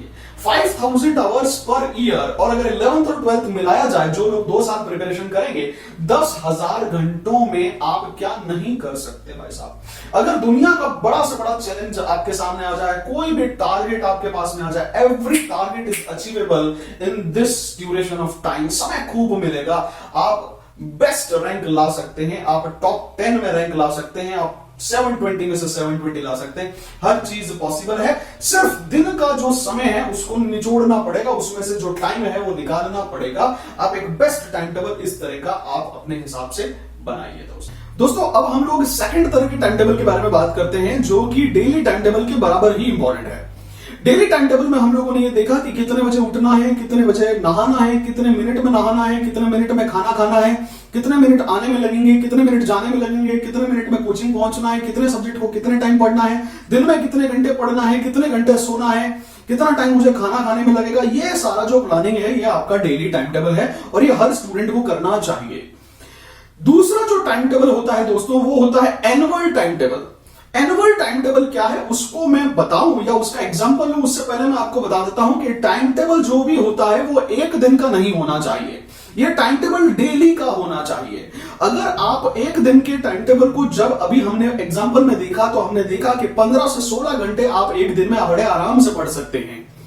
दोस्तों 15 से 16 घंटे आप बड़े आराम से हर दिन पढ़ सकते हैं। डिपेंड करता है कि आपको कितनी रैंक लानी है, आपको किस सब्जेक्ट को कितना एम्फेसिस देना है, आप किस सब्जेक्ट में वीक है, स्ट्रांग है, आपके स्टडी आवर्स बदल सकते हैं। ये तो मैंने वो समय बताया है जो आप मैक्सिमम दे सकते हैं। मैं ये नहीं कह रहा हूं कि आपको 16 घंटे पढ़ने ही चाहिए, मैं तो ये कह रहा हूं कि anything above 8 hours is good. यानी आप कम से कम 8 घंटे पढ़िए, कोचिंग मिला करके आप कम से कम 8 घंटे पढ़िए। कम से कम का भी मतलब ये नहीं होता है कि 8 ही घंटे पढ़ना है, आप कम से कम 8 घंटे पढ़िए और कोशिश करिए कि आप उसे 16 घंटे तक ले जा सकें। आप कितना भी ज्यादा पढ़ सकते हैं, उसकी कोई सीमा नहीं है। दैट मीन्स आप 8 से ज्यादा पढ़िए, आप 9 घंटे, 10 घंटे, 12 घंटे पढ़िए, आप 14 घंटे पढ़िए, आप 15 घंटे अगर पढ़ सकते हैं तो पढ़िए। आप जितना समय पढ़ाई को देंगे आपके रिजल्ट्स भी उतने ही अच्छे आएंगे। तो ये तो हुआ डेली टाइम टेबल। अब हम बात करने वाले हैं सेकंड एनुअल टाइम टेबल की, जो बहुत ही ज्यादा इंपॉर्टेंट है। मैक्सिमम स्टूडेंट्स कोचिंग क्लासेस को फीस देकर के ये उनके भरोसे रह जाते हैं कि जब कोचिंग वाला हमारा सिलेबस करवाएगा तब हमारा सिलेबस हो जाएगा। अगर किसी कारण से कोई बीच में पैंडेमिक आ गई या कोचिंग क्लासेस बंद हो गए या कोई भी रीजन हो गया, जब आप सामने वाले पे डिपेंडेंट हैं अपने सिलेबसेस के कंप्लीशन के लिए और वो सिलेबसेस टाइम पे नहीं हो रहे हैं, पोस्टपोन या प्रीपोन हो गए, उस केस में आपकी प्लानिंग क्या है? दोस्तों जो सेकंड टाइम टेबल है वो है हॉरिजॉन्टल टाइम टेबल या एनुअल टाइम टेबल। आपको यह पता होना चाहिए कि आपके एग्जाम्स कब है। समझिए इसको कैसे करना है। फॉर एग्जाम्पल ये आज का दिन है, ये आज का दिन है, दिस इज टुडे। आप ये पता करिए कि मेरे एग्जाम्स कब होने वाले हैं। For example this is the day at which your examination is going to held. For example ये 2021 का मई हो या 2022 का मई हो, डिपेंड करता है कि आप 11th में या 12th में। आपको ये पता है इस तारीख को एग्जाम है और ये आज का दिन है। अब डेज में ये कैलकुलेट करिए कि कितने दिन का समय हमारे पास में बचा हुआ है। जितने भी दिन का समय हमारे पास में बचा हुआ है, इस समय को आप लास्ट के 2 महीने या 3 महीने रिजर्व कर लीजिए। लास्ट के 2 महीने 3 महीने आप छोड़ दीजिए। क्यों छोड़ देंगे? क्योंकि लास्ट के 3 महीने में मैं रिवीजन करूंगा। First revision, second revision, third revision. Exam से पहले रिवीजन करके भी हमें जाना है, तो हम वो 3 महीने इसमें से सब्सट्रैक्ट कर लेते हैं और ये आज का दिन है। हमें पता चल गया कि आज के दिन से this is the time at which our syllabus has to end. Coaching class की तरफ से हो जाए बहुत अच्छी बात, नहीं तो मेरी तरफ से मेरी सारी प्रिपरेशन, सारी बुक्स, सारी recommended books, guides, test, previous year papers मुझे इतने समय में लगा लेने हैं। ये आपका टाइम टेबल का हॉरिजॉन्टल या एनुअल रूप हो गया। आपको पता चल गया आज से सिलेबस खत्म करने के लिए कितना समय आपके पास में है, और पीछे के 3 महीने में आप रिविजन्स करेंगे 1 2 3 before the end of revision, और एंड ऑफ द रिवीजन पर आप एग्जाम देकर के आ जाएंगे। अब जो ये समय बचा है इसमें आप प्लानिंग करिए आपको कैसे पढ़ना है, आपका कौन सा टॉपिक कब होगा, फिजिक्स का सिलेबस कब होगा, किस चैप्टर को कितना समय देना है, कब एक दिन में क्या पढ़ना है, 2 दिन में क्या पढ़ना है, किस तरह से पढ़ना है। जब स्टूडेंट इस तरह से प्लानिंग करता है तो बहुत सारे क्वेश्चंस उसके दिमाग में आते हैं। पहला क्वेश्चन किसी के दिमाग में आता है कि सर दिन में पढ़ूं, सुबह उठ के सुबह सुबह पढ़ना चाहिए या फिर लेट नाइट पढ़ना चाहिए। दोस्तों पढ़ाई का कोई रूल नहीं होता है, there is only one rule that there is no rule. पढ़ना है, जैसे आप पढ़ सको पढ़ना है, जिसमें आप कंफर्टेबल हो वैसे पढ़ना है। अगर मुझसे कोई पूछे कि सुबह पढ़ना चाहिए कि लेट नाइट पढ़ना चाहिए, तो आप जो है वो जिस चीज में कंफर्टेबल है आपको स्टडी वैसे करनी चाहिए। अगर आप सुबह 4 बजे उठ सकते हैं, आप डेली 4 बजे का अलार्म लगा करके 5 या 6 बजे का अलार्म लगा करके डेली 7 दिन, महीने के 30 दिन और साल के 12 महीने अगर आप उठ सकते हैं तो आपको उठना चाहिए। 2 दिन उठेंगे फिर नहीं उठेंगे, उस टाइम टेबल का कोई मतलब नहीं है। उसी तरह से अगर आपको लगता है कि मैं लेट नाइट 12-1 बजे तक, 2 बजे तक पढ़ सकता हूं, मैं कंफर्टेबल हूं, आप उसको कर लीजिए। कोई रूल नहीं है, आप अपने हिसाब से सुबह उठ करके भी पढ़ सकते हैं और शाम को भी लेट नाइट पढ़ सकते हैं। That all depends on your comfort, आप किस टाइम टेबल में कंफर्टेबल है। एक चीज मैं आपको और बता देता हूं, मेडिकली साइंटिफिकली ये प्रूवन है कि सुबह सुबह जब हम उठते हैं तो हमारे ब्रेन में कुछ ऐसे केमिकल्स सेग्रीगेट होते हैं जिस सेग्रीगेशन से हमारी ब्रेन की एक्टिविटी लेवल बढ़ जाती है। तो सुबह सुबह आप वो सब्जेक्ट पढ़िए जिसमें आपको ज्यादा रिटेन करना हो, यानी सुबह जो भी आप पढ़ेंगे उसका रिटेंशन रेट ज्यादा रहेगा। अगर आपको मेमोराइज करना है, आपको उसको ज्यादा लंबे समय तक याद रखना है, तो सुबह ब्रह्म मुहूर्त में किया गया जो पढ़ाई होगा उसका रिटेंशन रेट साइंटिफिकली प्रूवन है कि वो ज्यादा होता है। रात को जो लोग पढ़ते हैं क्या वो गलती कर रहे हैं? जो स्टूडेंट्स नाइट में लेट नाइट पढ़ने की हैबिट डेवलप कर चुके हैं क्या वो गलत रास्ते पर हैं? जी नहीं, ऐसा तो मैं नहीं कहूंगा। हाँ, मैं ये चीज जरूर कहूंगा दोस्तों कि पूरे दिन की थकान के बाद हमारा शरीर, हमारा ब्रेन थकने लगता है।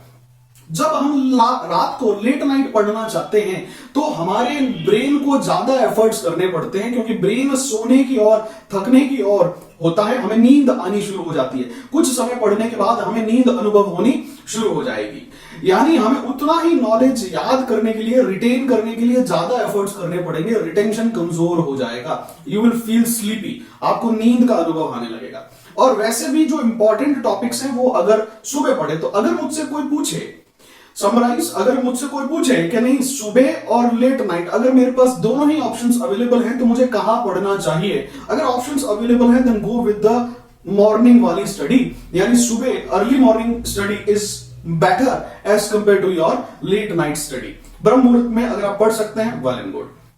अगला क्वेश्चन स्टूडेंट्स के मन में यह आता है दोस्तों कि सर मैं एक दिन में तीनों सब्जेक्ट पढ़ूं, फिजिक्स केमिस्ट्री बायो तीनों पढ़ूं, या फिर मैं एक दिन में सिर्फ फिजिक्स पढ़ूं, एक दिन में सिर्फ केमिस्ट्री पढ़ूं और एक दिन में सिर्फ बायो पढ़ूं? दोस्तों जैसा कि मैंने आपसे कहा, पढ़ाई का कोई रूल नहीं होता है। Don't follow the rules, make the rules follow you. आप अपना रूल खुद बनाइए, जिसमें आप कंफर्टेबल है वो करिए। अगर आप दिन में 3 घंटे पढ़ना चाहते हैं, फिजिक्स 3 घंटे, केमिस्ट्री और 3 घंटे बायो, आप पढ़ सकते हैं। ये बहुत अच्छे से अलाउड है, आप बहुत आराम से इसको पढ़ सकते हैं। आप जब सुबह उठते हैं आप फिजिक्स पढ़िए, क्योंकि फिजिक्स में मॉर्निंग के टाइम के 4 घंटे फिजिक्स पढ़ना आपके लिए बेनिफिशियल रहेगा। चीजों को, कैलकुलेशंस को सॉल्व करने के लिए आपके पास में जो अवेलेबिलिटी ऑफ ब्रेन चाहिए वो मॉर्निंग में एक्टिव ब्रेन मिलेगा, ब्रेन का एक्टिविटी लेवल ज्यादा मिलेगा। आप सुबह सुबह फिजिक्स पढ़ना प्रेफर कर सकते हैं। दोपहर के समय 3 घंटे 4 घंटे आप केमिस्ट्री पढ़िए। केमिस्ट्री में ब्रेन का इन्वॉल्वमेंट होता है, लेकिन चीजों को फिर भी कुछ हद तक याद करने की स्थिति में हम लोग होते हैं। इवनिंग का टाइम आप बायो पढ़ सकते हैं। बायो में जो है वो कैलकुलेशन बेस्ड चीजें कम है, चीजों को याद रखना है, बट ये याद रखें कि इवनिंग में लेट नाइट बायो नहीं पढ़ें, क्योंकि उससे आपका रिटेंशन, ब्रेन को, नॉलेज को रिटेन करने में जो रिटेंशन है वो डिफीट होगा। तो आप अगर चाहें कि मैं दिन के तीनों सब्जेक्ट पढ़ूंगा, एक दिन में फिजिक्स भी पढ़ूंगा, केमिस्ट्री भी पढ़ूंगा और बायो भी पढ़ूंगा, अगर आप कंफर्टेबल हैं आप पढ़ सकते हैं। कुछ स्टूडेंट्स ऐसा भी चाहेंगे कि सर मैं सिर्फ फिजिक्स पढ़ूंगा, एक दिन सिर्फ केमिस्ट्री पढ़ूंगा, एक दिन बायो पढ़ूंगा, आप वो भी कर सकते हैं। अगर मुझसे पर्सनली पूछा जाए तो मैं जब स्टूडेंट था तो मैं एक दिन सिर्फ फिजिक्स पढ़ता था, एक दिन सिर्फ केमिस्ट्री पढ़ता था और एक दिन सिर्फ मेरा मैथ्स, क्योंकि मैं जेईई में था, तो मैं थर्ड सब्जेक्ट एक दिन पूरा पढ़ता था और इसको साइक्लिक ऑर्डर में चलाता था। सिंपल सा रीजन है, और वो जो रीजन है वो है मोमेंटम। जब मैं फिजिक्स के प्रॉब्लम्स को लेकर के बैठा हूं तो मेरे दिमाग में स्विच नहीं होना चाहिए, कोई दूसरा सब्जेक्ट उस समय मुझे कंफ्यूज या डिस्टर्ब नहीं करना चाहिए।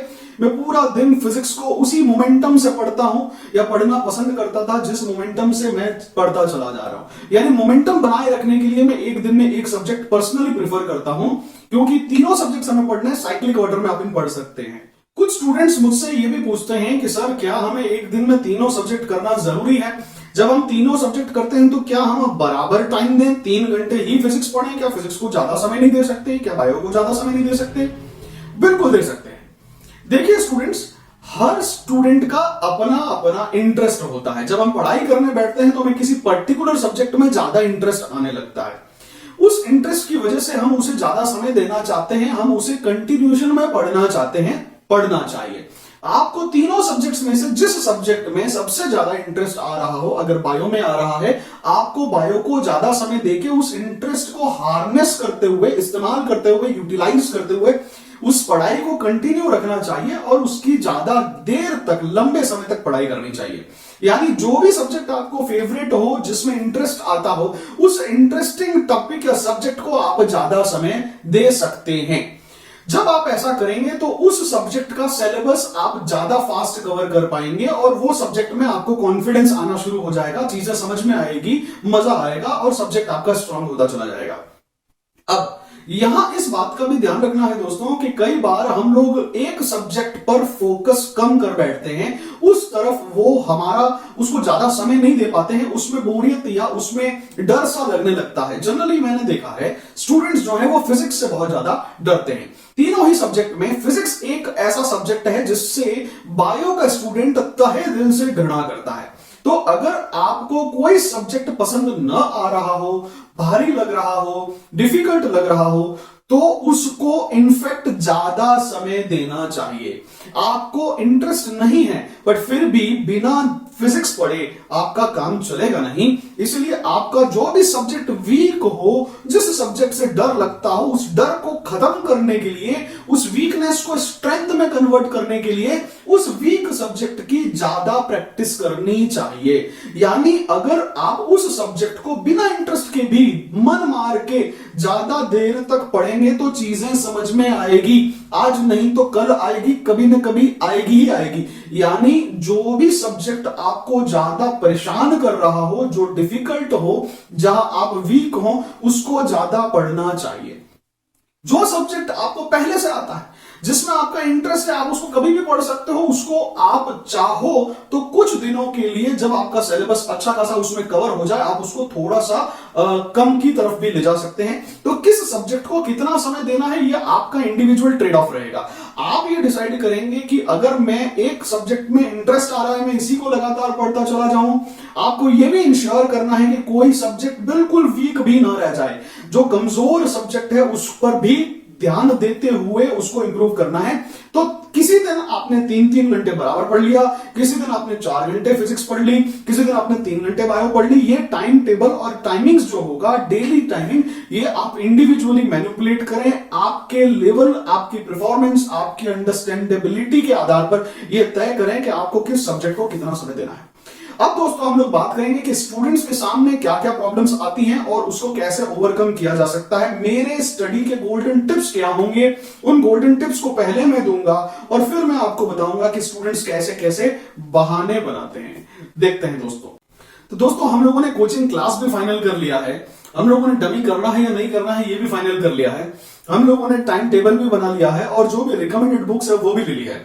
अब जो सबसे बड़ा सवाल हमारे सामने आता है वो ये आता है कि आखिर हमें आईआईटी जेईई और नीट की प्रिपरेशन करनी कैसे है। जब एक स्टूडेंट नीट की प्रिपरेशन करने बैठता है तो उसे किन किन बातों का ध्यान रखना चाहिए। दोस्तों यहां मैं आपसे मेरे अनुभव के आधार पर यह बताना चाहता हूं कि तकरीबन 90% स्टूडेंट्स जो नीट की प्रिपरेशन कर रहे होते हैं वो एक्चुअली प्रिपेयर कर ही नहीं रहे होते हैं। जी हाँ दोस्तों, 90% of the students actually never prepare during their preparation। वो सीरियस ही नहीं होते हैं, वो अपने टास्क, अपने टारगेट, अपनी मंजिल के लिए सीरियस ही नहीं होते हैं। देखिए हम लोग पढ़ते कैसे हैं। जब एक स्टूडेंट पढ़ाई करने बैठता है तो अपना मोबाइल अपने पास में लेकर के बैठता है। पढ़ाई करते करते जब हम थक जाते हैं तब हम बीच में व्हाट्सएप, अपना फेसबुक, इंस्टाग्राम, इस तरह की वेबसाइट्स पर चले जाते हैं थोड़ा सा रेस्ट या मनोरंजन करने के लिए। हम लोग ये चेक करते हैं कि नया मैसेज किसका आया, तो हम लोग व्हाट्सएप, फेसबुक, इंस्टाग्राम, ये हमारा पैरेलली चल रहा होता है। दोस्तों हम पढ़ाई करते करते अचानक से हमारा पढ़ाई का जो किताबें हैं वो नीचे रख करके पहले ये देखते हैं कि नहीं हमारी मोबाइल की लाइट अचानक से कैसे जल गई, अचानक से मैसेज किसका आ गया। जिसका मैसेज आया उसे हाथों हाथ जवाब देना हमारे लिए बहुत जरूरी हो जाता है। दोस्तों मोबाइल पास में रख के पढ़ाई नहीं कर सकते हैं, आपको मोबाइल को अवॉइड करना पड़ेगा, मोबाइल को दूर रखना पड़ेगा। जितने भी सोशल मीडिया प्लेटफॉर्म्स हैं, सोशल वेबसाइट्स हैं, थोड़ा सा संयम रखते हुए इन सबसे दूरी बनाए रखनी पड़ेगी। आजकल की तारीख में हर व्यक्ति, हर स्टूडेंट सेल्फी मोड में चला जाता है, ठीक है, व्हाट्सएप और फेसबुक पे चला जाता है। तो social media, social platforms, Facebook, WhatsApp, Instagram, इन सारी वेबसाइट्स और इन सारी चीजों से आपको अपना ध्यान बचाना पड़ेगा, आपको इन सारी चीजों से हटाना पड़ेगा। मोबाइल के साथ पढ़ाई नहीं हो सकती, आपको मोबाइल और मोबाइल के इस तरह के यूजेस को अवॉइड करना पड़ेगा। दूसरी चीज जो यहां पर ध्यान देना है दोस्तों वो ये है कि आपका फ्रेंड सर्कल कैसा है। जो सेकंड बहुत बड़ा फैक्टर है वो है आपका फ्रेंड सर्कल। आपके फ्रेंड सर्कल के आधार पर ये डिसाइड होता है कि आपकी प्रिपरेशन कैसे चलने वाली है। फॉर एग्जाम्पल, अगर एक स्टूडेंट है जिसके फ्रेंड्स में सिर्फ मस्ती वाले लोग हैं, उसके फ्रेंड्स ऐसे हैं जो ना तो खुद पढ़ते हैं ना उसे पढ़ने देते हैं, तो उसे वो डिस्ट्रैक्शन ही करते रहेंगे, वो उसका टाइम वेस्ट ही करते रहेंगे। अगर ये पर्टिकुलर स्टूडेंट कुछ करने की भी कोशिश करता है तो इसका फ्रेंड का फोन आ जाएगा कि चलना यार क्रिकेट खेलने चलते हैं, चल बाहर चलते हैं, चल थोड़ा घूम के आते हैं। तो वो स्टूडेंट्स ना खुद पढ़ेंगे ना हमें पढ़ने देंगे। हमें इस तरह के फ्रेंड सर्किल से भी बचना है। सीधी सी बात है, अगर हमारे फ्रेंड सर्किल में, हमारे दोस्तों में सब पढ़ने वाले हैं, सब रैंकर या टॉपर हैं, तो हम जब भी उनसे कोई चर्चा करेंगे तो हम चर्चा भी पढ़ाई की ही करेंगे, उससे हमें कुछ सीखने को, जानने को मिलेगा। तो हमारी एबिलिटीज जो है वो इंप्रूव होगी, हमारी जो कमियां हैं वो हम उसे इंप्रूव कर पाएंगे। दूसरी एक चीज, अगर मेरे फ्रेंड्स इंटेलिजेंट हैं तो मैं मेरे डाउट्स भी उनसे पूछ सकता हूं, जिससे मुझे टीचर्स के ऊपर जो डिपेंडेंसी है वो कम हो जाएगी और मैं उसको आसानी से समझ पाऊंगा, हमें उनसे कुछ एकेडमिक हेल्प मिलेगी। तो फ्रेंड सर्किल बहुत इंपॉर्टेंट हो जाता है दोस्तों।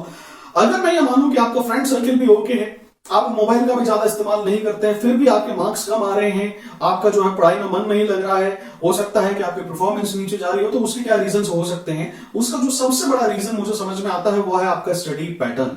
आपका जो स्टडी पैटर्न है उसे ठीक करना बहुत जरूरी है। फॉर एग्जाम्पल, अगर मेरे पास में ये नीट की फिजिक्स की बुक है, इसका एग्जाम्पल लेकर के मैं आपको बताता हूं कि हम किस तरह से पढ़ते हैं और क्या हमें अवॉइड करना है। फॉर एग्जाम्पल, अगर मैं एक पर्टिकुलर पेज पर चला जाता हूं, एज्यूम करते हैं कि यहां से इस किताब की, इस चैप्टर की एक्सरसाइज चालू होती है और इस एक्सरसाइज में 60 क्वेश्चन है, 60 क्वेश्चन है, तो हम जो है वो पीछे आंसर की पर हाथ रख देते हैं और क्वेश्चन जहां से स्टार्ट होता है वहां हाथ रख देते हैं। जो ऑर्डिनरी स्टूडेंट है, मैंने देखा है दोस्तों, वो क्या करते हैं, पहला क्वेश्चन पढ़ेंगे, फिर पीछे आंसर देखेंगे, अगर आंसर मैच कर गया well and good, next question पर आ जाएंगे, और अगर इसका आंसर मैच नहीं करता है तो तब तक लॉजिक लगाते रहते हैं जब तक कि पीछे वाला आंसर आ ना जाए। यानी हम लोग आंसर देखने के बाद उसे लाने में लग जाते हैं, रिवर्स इंजीनियरिंग में ज्यादा एनर्जी खर्च करते हैं। कई बार जब फॉर एग्जांपल मेरे पास में फर्स्ट क्वेश्चन जो है इसका आंसर है ए और मैंने पीछे देखा और इसका आंसर बी, तो हम लोग अपने आप को फॉल्स सेटिस्फाई करवाना शुरू कर देते हैं, हम अपना मन बहलाना, खुद को उल्लू बनाना शुरू कर देते हैं और ऐसे बहाने इस तरह से खुद को बहलाते हैं कि हाँ ये शायद मैंने गलती की, इसका आंसर बी आ जाएगा। भले ही आपको वो सवाल समझ में ही ना आया, बट आप बी किसी भी तरह से लाने में लग जाते हैं और ये प्रोसेस 200% गलत है। फ्रेंड्स, एक एक क्वेश्चन को आगे देखना, पीछे उसका आंसर देखना, इस तरह की स्टडी पैटर्न से आपको बाहर आना चाहिए। ये स्टडी पैटर्न प्रॉपर नहीं है। आप ऐसा समझिए, अल्टीमेटली हम नीट का पेपर देने वाले हैं और नीट का पेपर जब भी आपके पास में आएगा, उस पेपर के पीछे आंसर की छपी हुई नहीं होगी। आप अगर पीछे देखेंगे कि नहीं मैं पीछे मुड़ के आंसर चेक कर लेता हूं, तो उस पर आपको कोई आंसर की छपी हुई नहीं आएगी। पीछे क्या मिलेगा? कुछ भी नहीं है। अगर पीछे कुछ है ही नहीं तो हम ऐसे ही करते रहेंगे। आप ये सोचिए, आपके मन में बड़ी इच्छा होगी कि मैं पलट के देख लूंगी इसका आंसर क्या आता है, लेकिन आंसर की तो है ही नहीं ना। तो जब हमारे पास में आंसर की होगी ही नहीं, तो हमें आंसर देखने की हैबिट को अवॉइड करना है, चेंज करना है। एक क्वेश्चन किया, एक आंसर देखा, एक क्वेश्चन किया, एक आंसर देखा, this is a wrong practice, इसको अवॉइड करिए। इससे भी बेटर तरीके हो सकते हैं। क्या है वो तरीके हैं, उस पर भी मैं आता हूं, बट उससे पहले मैं आपको ये बताता हूं। देखिए दोस्तों, पढ़ाई के कुछ नियम हैं, कुछ कायदे कानून हैं। आप जब भी पढ़ाई करने बैठते हैं, आप कुछ चीजों को, कुछ टिप्स को फॉलो करिए। फॉर एग्जाम्पल, आप जिस रूम में बैठ के पढ़ रहे हैं, आपके पास में एक परफेक्ट और एक सेपरेट स्टडी रूम होना चाहिए। आपके पास एक ऐसा स्टडी रूम होना चाहिए जो सिर्फ आपकी स्टडी के लिए हो। ऐसा नहीं कि वहां पर बच्चे भी हैं, ड्राइंग रूम भी है, टीवी भी है, कोई गुजर रहा है, कोई आ रहा है, बाहर की तरफ खिड़की खोली हुई है, गाड़ियां निकल रही है, चाय चाय ची पी पी पॉ पॉ, ये सब चल रहा है। तो ये सब नहीं होना चाहिए। स्टडी रूम सेपरेटली आपकी स्टडी पर्पस के लिए ही होना चाहिए। दूसरा, आप जिस स्टडी रूम में स्टडी करते हैं उसमें प्रॉपर लाइटिंग होनी चाहिए, प्रॉपर वेंटिलेशन होना चाहिए। तीसरा पॉइंट, पिन ड्रॉप साइलेंस होना चाहिए। आप जितना डिस्टरबेंस अवॉइड कर सकें, जितना कम डिस्टरबेंस हो उतना ज्यादा अच्छा। जितना एक्सटर्नल साउंड या साउंड लेवल्स जितने कम हो उतना ज्यादा बढ़िया, ताकि आप अपनी स्टडीज पर ज्यादा परफॉर्म कर पाए, फोकस कर पाए, कंसंट्रेट कर पाए। नेक्स्ट टिप यह है दोस्तों कि आप जिस भी टेबल पर पढ़ते हैं, आप जिस रूम में पढ़ते हैं उसमें एक टेबल होनी चाहिए। उस टेबल पर आपके पास एक टेबल वॉच होना कंपलसरी है, ताकि आप टाइम को नोट कर सकें कि इस क्वेश्चन में कितना समय लगा, कि सब्जेक्ट को कितना टाइम दिया, डेली टाइम टेबल कितना मैनेज हो रहा है, एक दिन में कितने घंटे आप पढ़ रहे हैं। इन सबको देखने के लिए एक टेबल वॉच आपके पास में होनी चाहिए। अगला जो टिप है दोस्तों वो ये है कि आप जिस टेबल पर बैठे हुए हैं, नाइट में स्टडी करने के लिए नाइट लैंप का इस्तेमाल करिए। एक नाइट लैंप प्रॉपरली आपके पास में वहां टेबल पे होना चाहिए, ताकि आप एक्सेस लाइट को हटा करके सिर्फ अपनी बुक्स पर लाइट फोकस कर सकें, ताकि आपका डिस्ट्रैक्शन जो है वो कम से कम हो।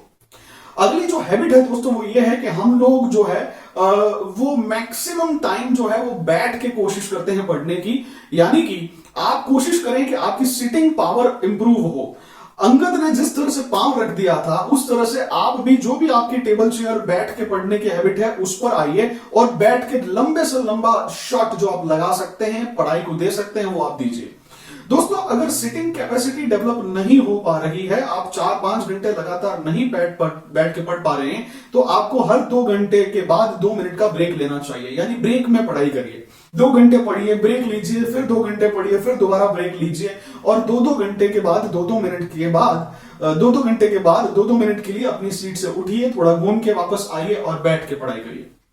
जी हाँ, जहां तक हो सकता है पढ़ाई के लिए बैठ के, यानी सिटिंग पोजीशन का इस्तेमाल करें। बैठ के पढ़ने की हैबिट डालिए।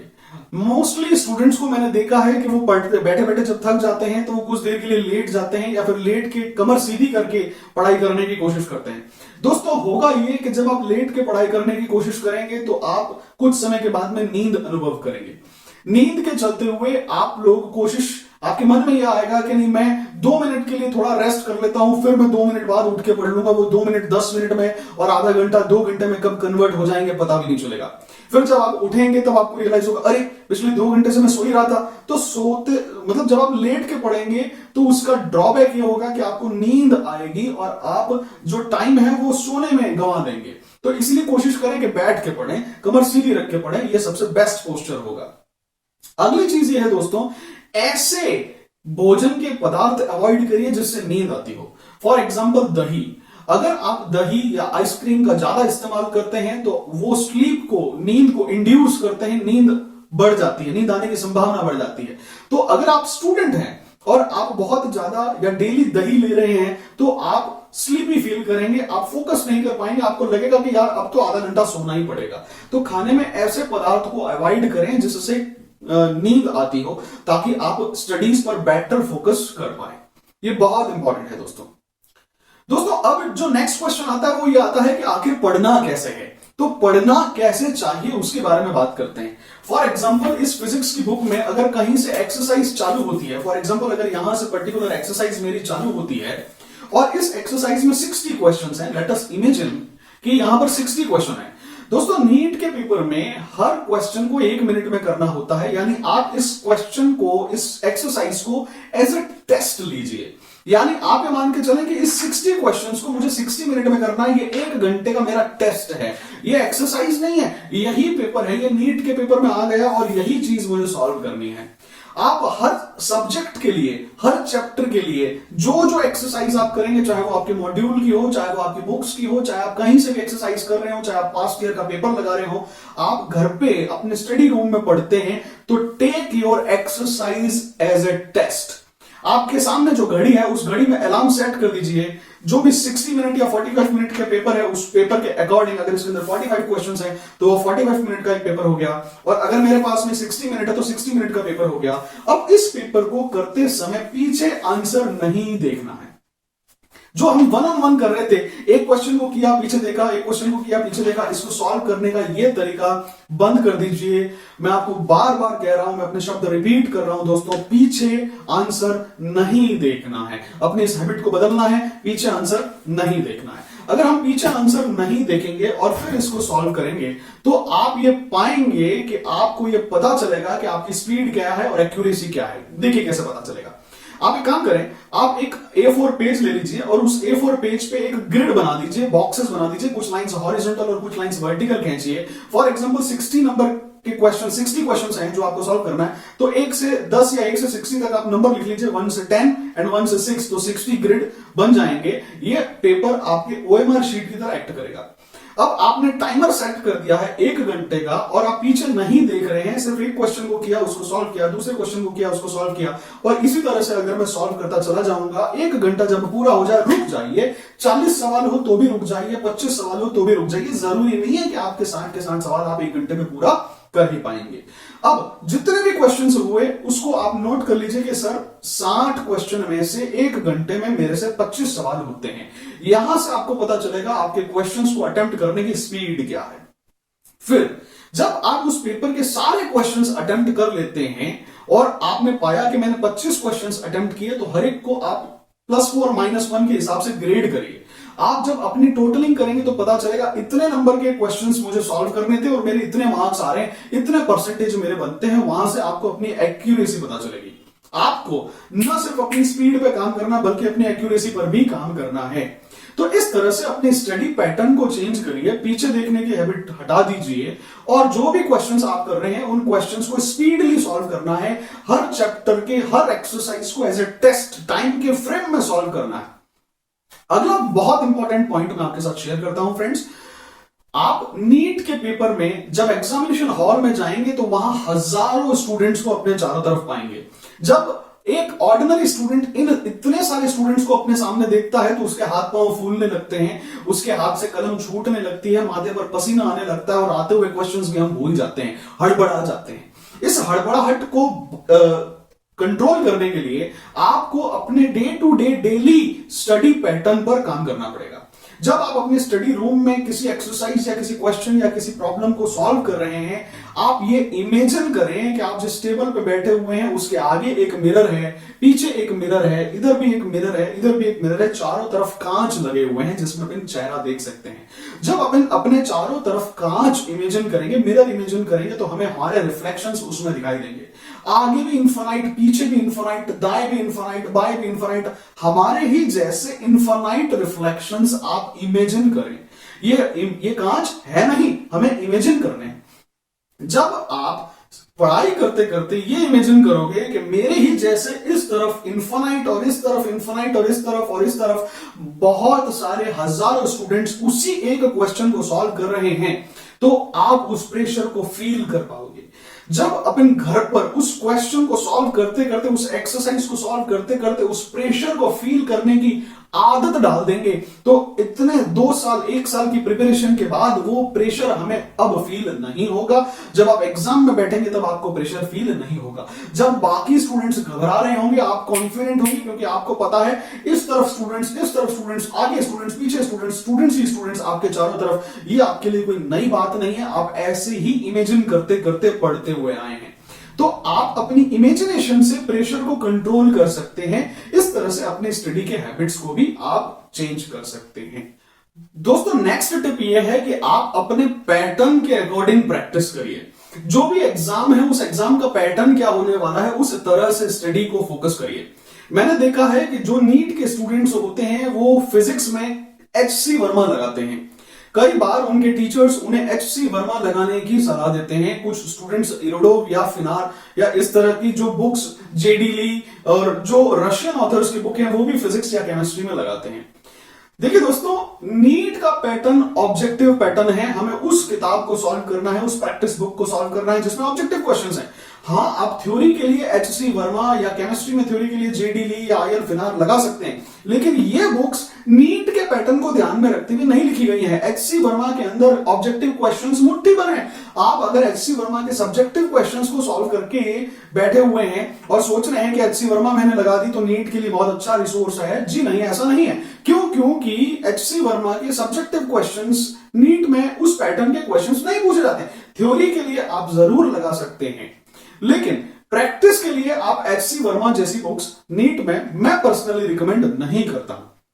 दोस्तों, नीट में हर क्वेश्चन 1 मिनट में करना होता है। हम जेई मेंस या जेई एडवांस के लेवल के क्वेश्चंस को नीट में नहीं करें। यानी किसी भी क्वेश्चन को अगर 5 मिनट से ज्यादा का समय लग रहा है हमें सॉल्व करने में, मैं क्वेश्चन को 10 मिनट से लेके बैठा हूं, उस क्वेश्चन को छोड़ दीजिए, दूसरे क्वेश्चन पर आइए। ऐसा नहीं है कि हमें उसी क्वेश्चन को सॉल्व करना है। उस किसी एक पर्टिकुलर क्वेश्चन में अटक गए तो आत्मसम्मान का विषय नहीं बनाइए, दूसरे क्वेश्चन पर आइए, उन क्वेश्चंस को सॉल्व करिए जो छोटे छोटे हैं। नीट में छोटे छोटे बहुत सारे क्वेश्चंस को सॉल्व करना होता है, तो छोटे छोटे क्वेश्चंस को सॉल्व करिए, है ना। जेई और एडवांस और जो सब्जेक्टिव क्वेश्चंस है उसमें ज्यादा समय मत गवाइए। दोस्तों स्टूडेंट्स, नेक्स्ट टिप जो है वो है प्रैक्टिस रेगुलरली। आप 1 दिन या 2 दिन के लिए नहीं बल्कि रेगुलर इंटरवल्स पर प्रैक्टिस करिए। जब भी अपन मॉक टेस्ट लगा रहे हैं या प्रीवियस ईयर के क्वेश्चंस लगा रहे हैं तो एक डे फिक्स कर लीजिए कि मैं हर फ्राइडे को एक पेपर सॉल्व करूंगा। इस तरह से फॉर एग्जाम्पल आप लंबे जो लेंथी टेस्ट होते हैं, जो 3 घंटे का पूरा पेपर है, उसे एक साथ सॉल्व करिए। आप ये डे फिक्स कर लीजिए कि मैं फ्राइडे या सैटरडे के दिन एक पेपर सॉल्व करूंगा ही करूंगा, और संडे को बाय डिफॉल्ट अगर मेरा कोचिंग में टेस्ट होता है तो उस पेपर को भी मैं वापस सॉल्व करूंगा। यानी लेंथी फुल टेस्ट के पेपर को वीक में 1 या 2 बार करना ही है, ताकि आपके एग्जाम्स देने की जो प्रैक्टिस है वो रेगुलर रहे, वो परफेक्ट रहे। तो रेगुलर इंटरवल्स पर आपको फुल लेंथ टेस्ट देने हैं, उसकी प्रैक्टिस करनी है।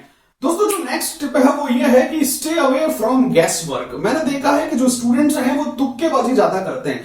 कोई क्वेश्चन नहीं आया तो उस क्वेश्चन पर आंख बंद करके मन को बहलाते हुए कि हाँ इसका आंसर ये आ जाएगा, मुझे समझ में आ गया, इस तरह से तब तक नहीं कहें जब तक आपको 100% क्वेश्चन समझ में नहीं आ जाए। अगर आप श्योर हैं आपका आंसर एग्जैक्टली मैच कर रहा है तो ही आप उस ऑप्शन के ऊपर टिक लगाएं। Don't go by guess work. हाँ, तुक्का लगाना जरूरी है, लेकिन सारे के सारे तुक्के लगाएंगे तो मार्क्स कैसे आएंगे। इसलिए ब्लाइंड शॉट्स या तुक्केबाजी या गेस वर्क को अवॉइड करिए, क्वेश्चंस को खुद करने की कोशिश करें। अगला जो टिप है दोस्तों वो ये है, जो कॉन्सेप्चुअल सब्जेक्ट्स हैं जैसे कि फिजिक्स, उसमें कॉन्सेप्ट को पकड़िए। कोई प्रॉब्लम क्यों है, उसका आंसर यही क्यों आया, फॉर्मूला यही क्यों लगा, यही केस कैसे बना, कौन सा पर्टिकुलर फॉर्मूला लगेगा, कैलकुलेशन कैसे कर सकते हैं, इन सारे पॉइंट्स पर आप ध्यान रखें और उनके कॉन्सेप्ट्स को समझिए, उसके पीछे का रीजन समझिए। कोई भी फोर्स लग रहा है तो वो फोर्स एक्सेलरेशन ही क्यों प्रोड्यूस करेगा, वेलोसिटी क्यों प्रोड्यूस नहीं करेगा, वेलोसिटी कैसे एक्सेलरेशन से रिलेटेड है, एक्सेलरेशन कैसे फोर्स, हर चीज के पीछे का लॉजिक समझिए। इसकी वजह से ये हुआ, इसकी वजह से ये हुआ, कॉन्सेप्ट को समझिए। जब आप कॉन्सेप्ट्स को समझते हैं, पर्टिकुलरली फिजिक्स में जब आप कॉन्सेप्ट्स को समझते हैं तो आपकी फॉर्मूला या जो मगज या जो रटने की टेंडेंसी है वो कम होती है, क्योंकि जो समझा हुआ क्वेश्चन होता है, समझा हुआ पार्ट या पोर्शन कॉन्सेप्ट होता है, उस पर आपको ज्यादा कोई फंसा नहीं सकता। आपको पता है कि ये चीज मैंने अच्छे से समझ रखी है। रटा हुआ आप भूल सकते हो, रटे हुए में कंफ्यूज हो सकते हो, ये फॉर्मूला है कि ये फॉर्मूला भूल गया। तो भूलना, रटना, इन सारी चीजों से अवॉइड करने के लिए समझना पे फोकस करिए please. Focus on weak topics. जिन टॉपिक्स पर आपकी कमांड कम है उन पर फोकस करें। हर साल नीट के पैटर्न में एक पर्टिकुलर चैप्टर में फिक्स्ड नंबर ऑफ क्वेश्चंस आते हैं। आपको ये पहले से पता होता है कि एग्जामिनेशन का पैटर्न क्या है। इलेक्ट्रोस्टैटिक्स 2 सवाल आएंगे, कैपेसिटेंस 2 सवाल आएंगे, ग्रेविटेशन 2 से 3 सवाल आएंगे, एनएलएम 1 सवाल 2 सवाल आएगा, फ्रिक्शन 1 सवाल 2 सवाल, एसएचएम 1 सवाल। इस तरह से 45 क्वेश्चंस का डिस्ट्रीब्यूशन क्या होगा, ये सब्जेक्ट वाइज और चैप्टर वाइज आपको पास्ट हिस्ट्री देख करके पता चल जाएगा। उससे आपको ये समझ में आएगा कौन से टॉपिक्स ज्यादा इंपॉर्टेंट है, कौन से टॉपिक पे क्वेश्चन नहीं आता। जब आप प्रिपरेशन करते हैं या रिवीजन करते हैं, उन टॉपिक्स को ज्यादा रिवाइज करिए जिन टॉपिक्स पर क्वेश्चंस जो हैं वो रिपीट होते हैं या ज्यादा नंबर में पूछे जाते हैं, है ना। जिन छोटे छोटे क्वेश्चंस या छोटे छोटे टॉपिक्स जिनमें मेरे पास में नंबर ऑफ क्वेश्चंस इक्का या दुक्का या नहीं आता है, उनको आप लास्ट रिवीजन में अवॉइड भी कर सकते हैं। तो identify the topics from which the majority of questions are asked and also distribute this as per your subject with respect to all the subjects in all these 3 subjects. Next point ये है दोस्तों, मैंने देखा students बहाने बनाते रह जाते हैं। आज से टाइम टेबल बना लिया है, कल से शुरू कर दूंगा, अभी तो मेरे घर में शादी है, वो मामा जी आने वाले हैं, अभी तो मैंने किताबें नहीं खरीदी, मैं एडमिशन लूंगा उसके 2 महीने बाद पढ़ूंगा, ये होगा वो होगा। हम हमेशा कोई ना कोई एक्सक्यूज हमारे पास में रखते हैं। नोट्स प्रिपेयर्ड नहीं है, सर मैं आउट ऑफ स्टेशन था, आपने कल की क्लास अटेंड नहीं की, सर घर पे जरूरी काम आ गया था, तुम 3 दिन से क्लास में नहीं आए, सर भाई की शादी थी। We always have some excuses with us. भाई साहब, बहाने बनाना बंद करो। अगर आपको डॉक्टर बनना है तो बहाने बनाने बंद करो, आज से काम स्टार्ट करो। कोई नहीं आएगा तुम्हारा काम करने के लिए, तुम्हारा काम तुम्हें ही करना पड़ेगा। अगर तुमने लक्ष्य बना दिया है कि नहीं मुझे डॉक्टर बनना है, तो भैया खुद के लिए खुद को ही प्रयास करना पड़ेगा। डॉक्टर बनना आसान नहीं है, स्वयं की आहुति देनी पड़ती है, अपनी सारी इच्छाओं की, अपने सारे फ्रेंड्स की, अपने सारे जहां जहां डिस्ट्रैक्शंस है उन डिस्ट्रैक्शंस की, घर में कहीं जाना है, शादी ब्याह, छोटा मोटा जो भी घर के फंक्शंस हैं, आप हर चीज बड़ों पे डाल दीजिए और आपका फोकस सिर्फ और सिर्फ पढ़ाई पे होना चाहिए। इसीलिए मैं हर बार अपने स्टूडेंट्स को ये कहता हूं कि everybody wants to go to heaven but nobody wants to die. स्वर्ग सबको जाना है लेकिन मरना कोई नहीं चाहता है, तपस्या कोई नहीं करना चाहता है। सब सोचते हैं कि रेडीमेड मेरे पास में नॉलेज जो है वो टीचर से हमारे पास ट्रांसफर हो जाए, हम मेहनत नहीं करेंगे। अगर आप खुद मेहनत नहीं करेंगे तो उसका नुकसान भी आपको ही होगा, और अगर आप खुद क्वेश्चंस सॉल्व करेंगे, प्रैक्टिस करेंगे, तो इसका फायदा भी आपको ही होगा। इसीलिए बहाने बनाना बंद करिए। ये मत सोचिए कि कल से करूंगा, ये मत सोचिए कि घर पे काम है। सबसे बड़ा काम खुद को पांव पे खड़ा करना है, अपने पेरेंट्स, अपने मां बाप के सपने पूरे करना है। उससे बड़ा काम इस जीवन में और कोई नहीं है।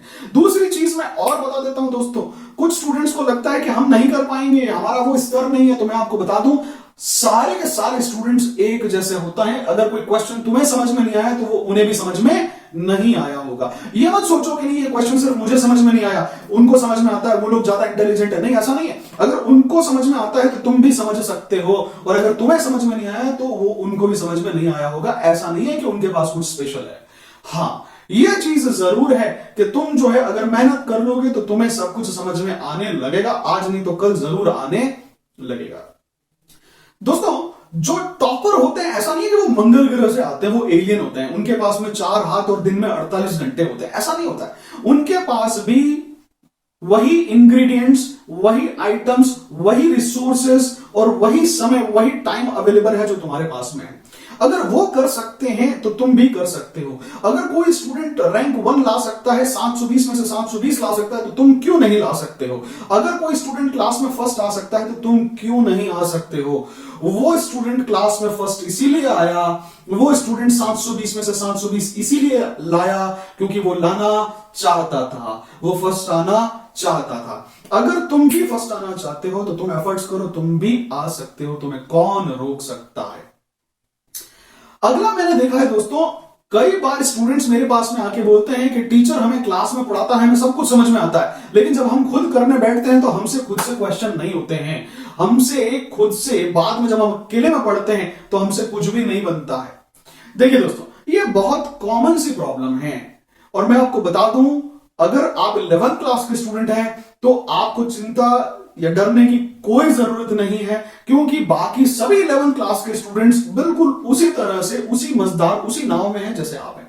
जो आपके साथ हो रहा है वो उनके साथ भी हो रहा है। अगर आप अटक रहे हो तो वो भी अटक रहे हैं। ऐसा नहीं है कि बाकी सब लोग जो हैं उनको पहले से फिजिक्स आती है या उनको पहले से केमिस्ट्री और बायो आती है, ऐसा कुछ भी नहीं है। सिर्फ ये है कि आपको स्ट्रांग रहना है, जो भी टीचर पढ़ाता है उसको घर पे आकर के दोबारा पढ़ना है, मेमोरी मैप्स बनाने हैं, आपको अपने हाथ से, अपनी खुद की हैंडराइटिंग से अपने नोट्स बनाने हैं। लाइन डायग्राम्स बनाने हैं। कोशिश करिए दोस्तों कि पूरा का पूरा चैप्टर, चाहे वो फिजिक्स केमिस्ट्री या बायो का हो, पूरा का पूरा चैप्टर एक पेज पे आ जाए। उस एक पेज के चैप्टर यानी कि सारे फॉर्मूलाज, पूरे चैप्टर को कंसाइज करके आप एक चैप्टर पर एक पेज पे ले आओ, और आप जिस स्टडी रूम में पढ़ते हो उसकी एक दीवार फिजिक्स को डेडिकेट कर दो, एक दीवार केमिस्ट्री को डेडिकेट कर दो और एक दीवार बायो को डेडिकेट कर दो। फिजिक्स के चैप्टर लाइन वाइज चलते चले जाएंगे, सारे फॉर्मूलाज और इंपॉर्टेंट पॉइंट एक चैप्टर का एक पन्ने पे। मान लेते हैं कि 25 चैप्टर है तो 25 पेज पर पूरी फिजिक्स हो गई, एक दीवार पूरी की पूरी केमिस्ट्री के लिए, एक पूरी दीवार बायो के लिए। अब आप रिवाइज करिए। जैसे ही आप सुबह उठे, ब्रश कर रहे हैं, कांच के सामने या वॉश बेसिन पे मत जाइए, आप चैप्टर्स के आगे जो पन्ने आपने चिपका रखे हैं उन पन्नों के आगे खड़े होकर ब्रश करिए। आप चेंज कर रहे हैं तो आप जो है वो ड्रेसिंग रूम में मत जाइए, रेदर देन आप फॉर्मूलाज पढ़ते हुए चेंज करिए। आप खाना खा रहे हैं तो टीवी अखबार के आगे बैठने की जगह आप उन शीट्स के आगे बैठ करके खाना खाइए। यानी उठते बैठते जागते सोते उन पन्नों को, उन फॉर्मूला शीट्स को, उन मेमोरी मैप्स को देखो, सब्जेक्ट को रिवाइज करो।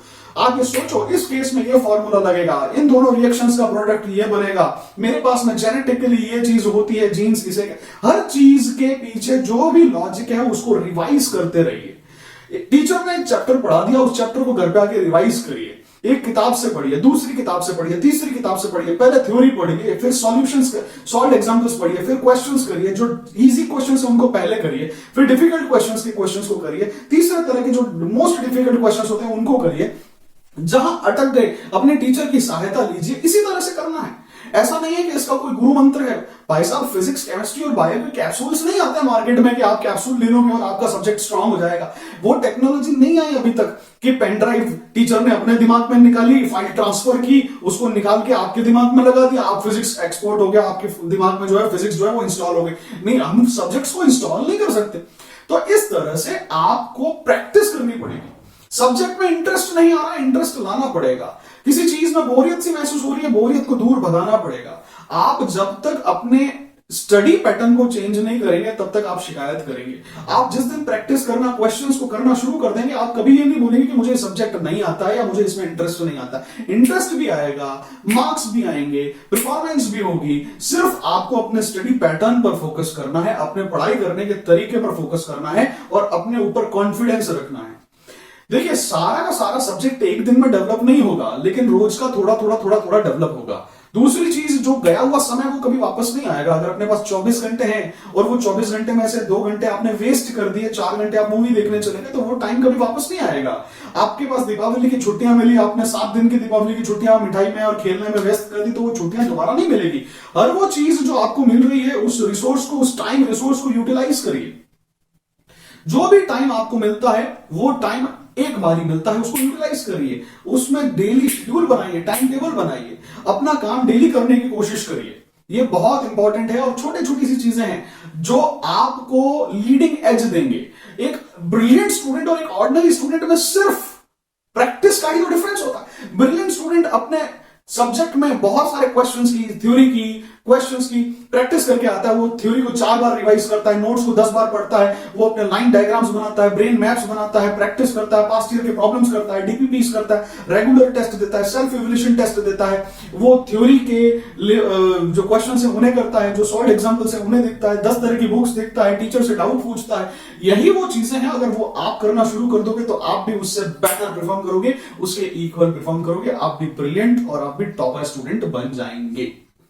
स्टूडेंट्स, मेरे पिछले 12 साल के टीचिंग एक्सपीरियंस में मैंने देखा है कि जब एक स्टूडेंट एडमिशन लेता है, नया नया कोचिंग क्लास से जुड़ता है, तो वो बहुत एनर्जेटिक होता है। उसके अंदर बहुत कुछ कर गुजरने की तमन्ना होती है, इच्छा और ऊर्जा होती है। हर एक स्टूडेंट, चाहे वो 11th का हो, चाहे वो 12th का हो या फिर टारगेट का हो, at the moment when he takes admission in a coaching class, he is very excited and very very very energetic. वो अपने काम को बहुत अच्छा करना चाहता है। लेकिन जैसे जैसे जैसे जैसे समय गुजरता है, हमारी ऊर्जा खत्म होने लगती है, हमारा जोश खत्म होने लगता है, हमारे एफर्ट्स में कमी आने शुरू हो जाती है, हम ढीले पड़ने लगते हैं, हमारी प्रिपरेशन जो है उसमें ढिलाई आ जाती है। कर लेंगे, कल कर लेंगे, अभी तो शुरुआत है, अभी तो मैंने 4 महीने बाकी हैं, कोचिंग क्लास वाला करवाएगा, सिलेबस तो कोचिंग क्लास वाला करवाएगा, हमें क्या पड़ी है, हम आराम से करेंगे। धीरे धीरे धीरे वो अपने टारगेट से हटना शुरू कर देता है। जिस समय क्लास में अटेंडेंस 100% चल रही होती है, धीरे धीरे अटेंडेंस 90%, 60%, 80%, 70%, 60% की ओर जाना शुरू कर देती है। स्टूडेंट्स क्लास बंक करना शुरू कर देते हैं, सोचते हैं हम खुद कर लेंगे। तो ये चेंज ऑफ माइंडसेट आता है, और ये क्यों आता है उसको भी समझिए। शुरू में एक स्टूडेंट अपने आप को बहुत कुछ समझने लगता है, लेकिन जब उसका मुकाबला अपने ही जैसे लोगों से होता है और अपने से ज्यादा इंटेलिजेंट लोगों से होता है, तो उसके अंदर ये कंपैरिजन की फीलिंग आती है। उसके जो मार्क्स और उसके जो परफॉर्मेंस है वो एज पर एक्सपेक्टेशन से नहीं हो रही होती है।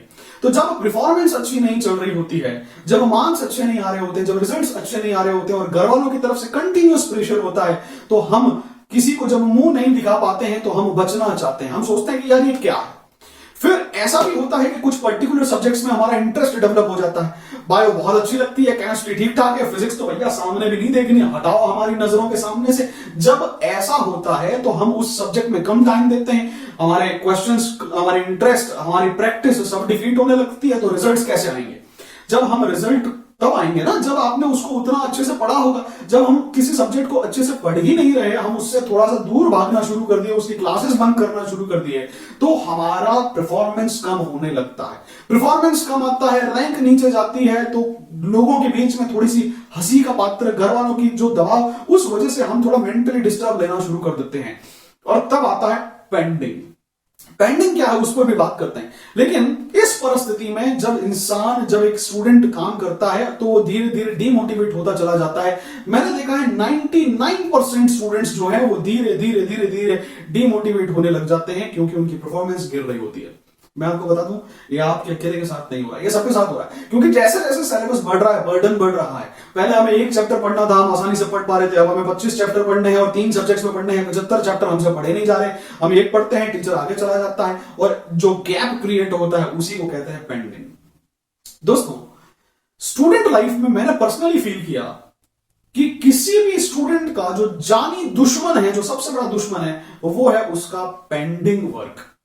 जी हां, हम कोशिश ये करते हैं कि हम 2-3 किताबों से पढ़ लें, हम अच्छा करने की कोशिश करते हैं। हम एक चैप्टर को तब तक पढ़ते रहते हैं जब तक हम 2-3 किताबों से नहीं पढ़ लेते, तब हम मानते हैं कि मेरा वो चैप्टर पक्का हो गया।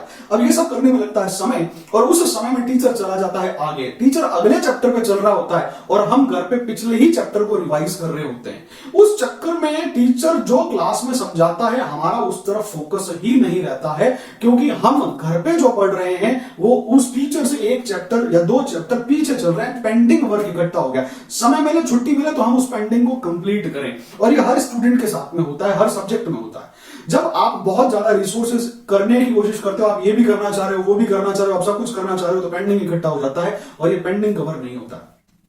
पेंडिंग से बचने का एक तरीका, पेंडिंग से बचने का यह तरीका है कि पहली चीज आप लिमिटेड रिसोर्सेज लगाइए। दूसरी चीज यह है कि मान लेते हैं कि आपका 1-2 चैप्टर छूट गया, कोई बात नहीं, लेकिन आप घर पे वो पढ़िए जो क्लास में चल रहा है। जो भी टीचर क्लास में करवा रहा है, आप उसे घर पे पढ़िए। ये बहुत इंपॉर्टेंट है। आप पीछे मत चलिए, आप बराबर चलिए, और अगर हो सकता है तो टीचर से 1 कदम आगे चलिए। आपको पता है कि मैं अभी एनएलएम खत्म करने वाला हूं, तो आप घर पे फ्रिक्शन पढ़िए। हो सकता है समझ में नहीं आएगा, लेकिन थ्योरी अगर आप कच्ची पक्की घर पे करके आएंगे और मैं अगले दिन यहां पर फ्रिक्शन पढ़ाऊंगा, नेक्स्ट चैप्टर पढ़ाऊंगा, तो आपको यह समझ में आएगा कि अच्छा, ये चैप्टर कच्चा पक्का मैंने घर में कर लिया था, मुझे तो पता है, लेकिन अब टीचर ने समझाया तो क्लास में ही आपका वो चमक जाएगा, बहुत अच्छी परफॉर्मेंस आनी शुरू हो जाएगी। आप क्लास में ही बहुत अच्छा परफॉर्म करना शुरू कर दोगे। क्यों? क्योंकि आप टीचर से 1 कदम आगे चल रहे हो। वो जो समझाने वाला है, आप पहले ही समझ के क्लास में पहुंच जाइए। क्लासरूम में आपकी अंडरस्टैंडिंग डबल हो जाएगी। जब बाकी लोग पहली बार समझ रहे होंगे, आप उसी चैप्टर को दूसरी बार समझ रहे होंगे, क्योंकि एक बार तो आप पहले से घर पे करके आए हैं। जब आप टीचर से 1 कदम आगे चलते हैं तो कॉन्फिडेंस आता है, बाकी सारे स्टूडेंट्स के कंपैरिजन में आपको बेटर समझ में आना शुरू होता है। आप परफॉर्म या आप आंसर देने की स्थिति में पहुंच जाते हैं। जब आप आंसर देते हैं और आपके आंसर सबसे पहले करेक्ट आते हैं, तो कॉन्फिडेंस आता है, टीचर आपका नाम क्लास में रहता है। जब एक टीचर क्लास में एक स्टूडेंट का नाम लेता है, उसकी तारीफ करता है, उसके लिए तालियां बजवाता है, तो उस स्टूडेंट को बहुत कॉन्फिडेंस आता है। वो स्टूडेंट ये सोचता है कि यार अगर इतना सा आंसर देने से मेरी क्लास के हर लोग मुझे जानना शुरू कर गए हैं, मुझे पहचानते हैं, मेरी तारीफें हो रही है, एप्रिशिएशन मिल रहा है, टीचर तारीफ कर रहा है, तो वो अगली बार और एफर्ट करता है और ये चेन जो है ये स्टार्ट हो जाती है, एक ट्रिगर्ड रिएक्शन स्टार्ट हो जाती है और जिससे आपकी परफॉर्मेंस दिन दुगनी रात चौगनी इंप्रूव करनी शुरू हो जाएगी और नीट के पेपर में आपके मार्क्स काम आएंगे, बढ़ेंगे। यानी ये छोटा सा काम टीचर से एक दिन आगे चलने वाला जो प्रैक्टिस है, ये प्रैक्टिस आपको लॉन्ग टर्म में बहुत जबरदस्त बेनिफिट दे सकता है। इसलिए आप टीचर से एक कदम आगे चलें। तो जब आप लोगों ने ये देख लिया कि बैकलॉग या पेंडिंग को कैसे हैंडल करना है, अब जो नेक्स्ट टॉपिक यहां आता है वो आता है मोनोटोनिसिटी। हमें सब्जेक्ट को पढ़ते पढ़ते बोरियत महसूस करना शुरू कर देते हैं। दोस्तों अगर आप बायो पढ़ रहे हो और बायो पढ़ते पढ़ते सपोज बोर हो गए या फिजिक्स पढ़ते पढ़ते बोर हो गए, तो क्या करें, हम सब्जेक्ट को छोड़ देते हैं, किताब को साइड में फेंक देते हैं और रेस्ट करना या थोड़ा छत पे टहलने के लिए निकल जाते हैं। रेदर देन आप सब्जेक्ट्स को स्विच करिए, ब्रेक द मोमेंटम। आपको लगा कि आप बोरियत सी महसूस हो रही है, उठिए, घूम के आइए, वापस बैठिए। अगर आपको लगता है कि नहीं ये सब्जेक्ट बहुत पढ़ लिया, आज मैं और नहीं पढ़ सकता हूं, कोई बात नहीं, उस किताब को रखिए, घूम के आइए, वापस पढ़िए और दूसरा सब्जेक्ट पढ़ लीजिए। तो ब्रेक द मोमेंटम, आपको मोमेंटम ब्रेक करना है, मोनोटोनिसिटी को ब्रेक करना है। देखिए बोरियत तो होगी, आज नहीं तो कल होगी, आपको नहीं तो किसी और को होगी। तो उस बोरियत से हटने या बचने का तरीका यही है कि अपन परमानेंटली किताब को फेंकने की जगह टेम्पररी फेंकें और सब्जेक्ट को स्विच द सब्जेक्ट, है ना, चेंज द मूड।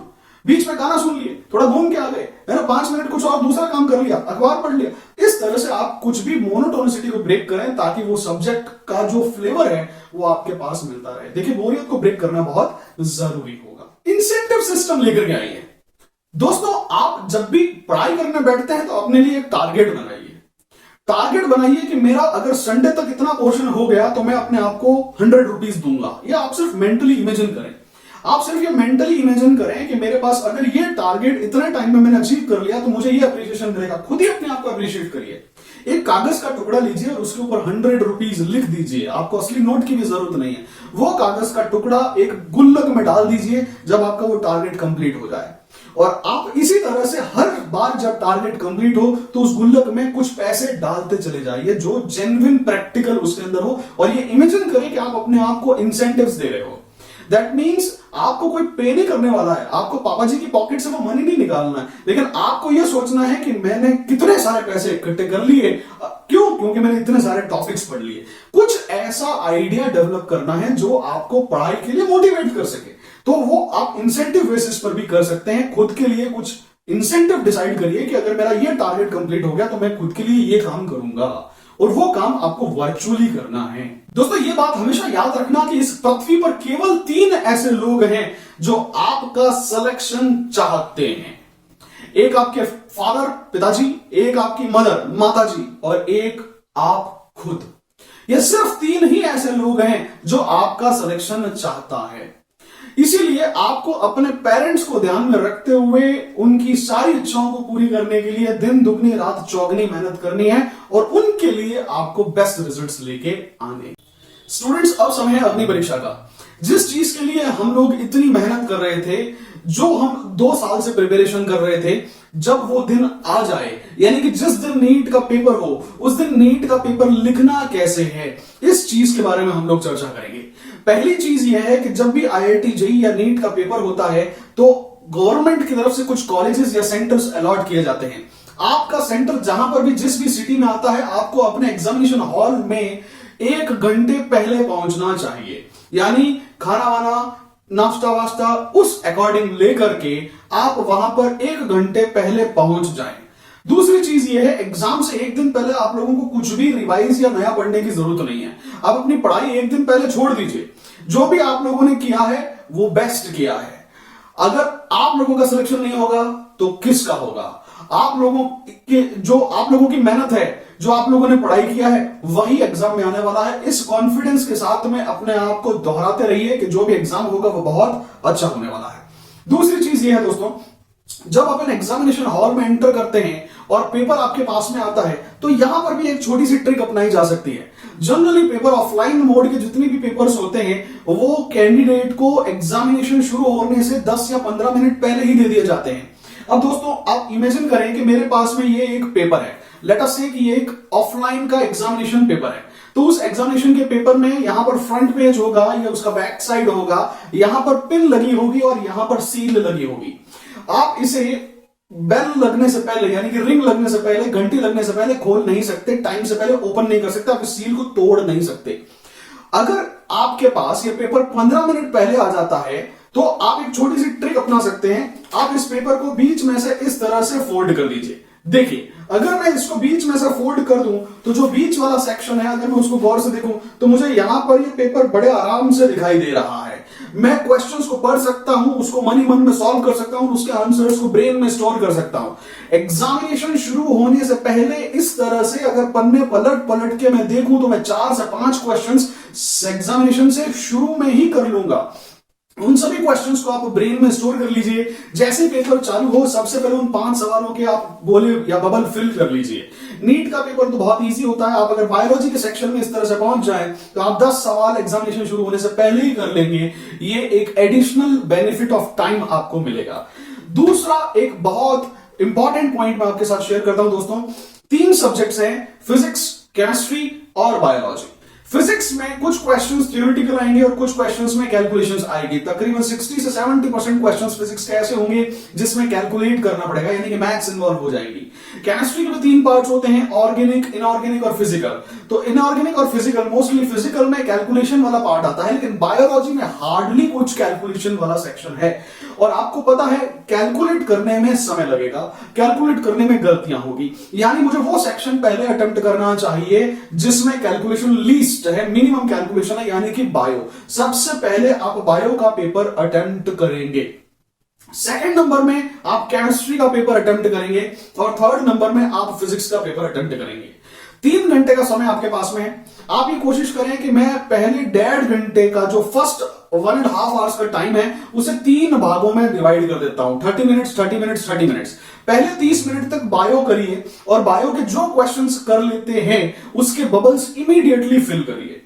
फिर अगले 30 मिनट में आप केमिस्ट्री पर आइए और जो क्वेश्चंस आपसे हो जाते हैं उसके बबल्स इमीडिएटली फिल करिए। फिर अगली बार आप फिजिक्स पर आइए और इसी तरह से आधे घंटे में जो क्वेश्चंस फिजिक्स के हो जाते हैं इमीडिएटली उनको करके बबल फिल करिए। इसी तरह से साइक्लिक ऑर्डर में आपको चलना है, पहले biology, then chemistry and then physics, फिर वापस biology, then chemistry, then physics, and then वापस biology, then chemistry, then physics. पहला जो सर्किल आप लगाएंगे उसमें 30 minutes 30 minutes 30 minutes, 30 minute 30 minute 30 minute, 1.5 घंटे में आप पूरा एक चक्कर मारने की कोशिश करें। और आप ये देखिए कि बायोलॉजी का पेपर 70 to 80% आप सॉल्व कर लो, केमिस्ट्री का पेपर 60% आप सॉल्व कर लो और फिजिक्स का पेपर अराउंड 50% आप सॉल्व कर लो। तो जो 1.5 घंटा निकल गया है इसमें आपका एक इटरेशन कंप्लीट हो जाएगा। दोस्तों यहां पर आपको एक सावधानी रखनी है कि बबल्स में जो आप फिल कर रहे हैं तो उन बबल्स में अगर एक भी क्वेश्चन छूट गया तो पीछे के सभी क्वेश्चंस का ऑर्डर डिस्टर्ब हो जाएगा। यानी बबल्स को फिल करते समय you have to be ultimately careful, you have to be very very very careful. Bubbles को फिल करिए, आप साइमल्टेनियस बबल फिल करिए, एक क्वेश्चन हो गया उसके नंबर का बबल फिल करिए, एक क्वेश्चन हो गया बबल फिल करिए, इस तरह से आप करें। जब आप सेकंड इटरेशन मारेंगे तो अपन 20 मिनट 20 मिनट 20 मिनट का लगाइए, 20 मिनट बायोलॉजी के लिए, 20 मिनट केमिस्ट्री के लिए और 20 मिनट फिजिक्स के लिए। इसमें वो क्वेश्चंस करिए जो फर्स्ट अटेम्प्ट में आप नहीं कर पाए थे। फर्स्ट राउंड 1.5 घंटे का, तीनों सब्जेक्ट्स 30-30 मिनट, सेकंड राउंड 1 घंटे का, तीनों सब्जेक्ट्स 20-20 मिनट, 2.5 घंटे का पेपर 2 राउंड में आप कर चुके हैं।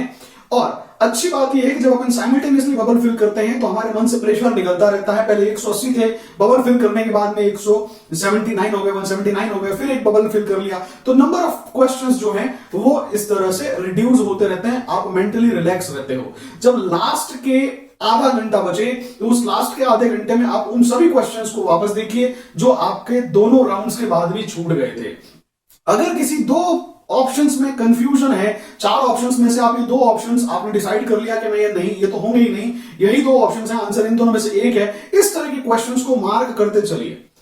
लास्ट के आधे घंटे में आप उन क्वेश्चंस को याद करके फिल करने की कोशिश करिए जिन क्वेश्चंस को आपने अभी तक फिल नहीं किया है, और आप ओएमआर में जो भी आपकी मुट्ठी पर क्वेश्चंस छूट गए हैं उनको आप बबल्स फिल करिए। उसके बाद में क्वेश्चन यह आता है कि क्या नीट के पेपर में तुक्का मारना चाहिए या नीट के पेपर में तुक्का नहीं मारना चाहिए। तो इसका आंसर है हां और ना। जी हां दोस्तों, नीट के पेपर में तुक्का मारना भी चाहिए और तुक्का नहीं भी मारना चाहिए। बहुत अच्छे से इस कॉन्सेप्ट को समझ लीजिए। नीट का जो पेपर होता है उसमें +4 और -1 की ग्रेडिंग है, यानी अगर आपका एक सवाल सही होता है तो 4 नंबर मिलते हैं, और अगर एक सवाल गलत होता है तो -1 हो जाता है। यानी हर एक सवाल जो आप सही करते हैं उसकी वजह से जो नंबर मिला वो आपको 4 गलत सवाल करने की परमिशन भी देता है।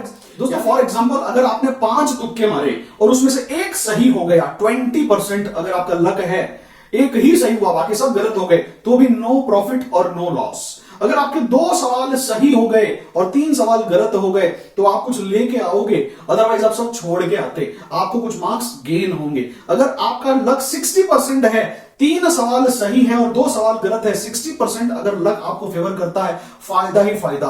और अगर 80% लक फेवर करे, 5 में से 4 तुक्के मिल गए तो क्या कहना। यानी तुक्के मारने चाहिए। सिर्फ एक ही जगह नुकसान होगा कि अगर आपके पांचों के पांचों सवाल गलत हो जाए, उसमें आते हुए नंबर भी अपन गंवाए आएंगे, तो कैलकुलेटेड रिस्क लेना चाहिए।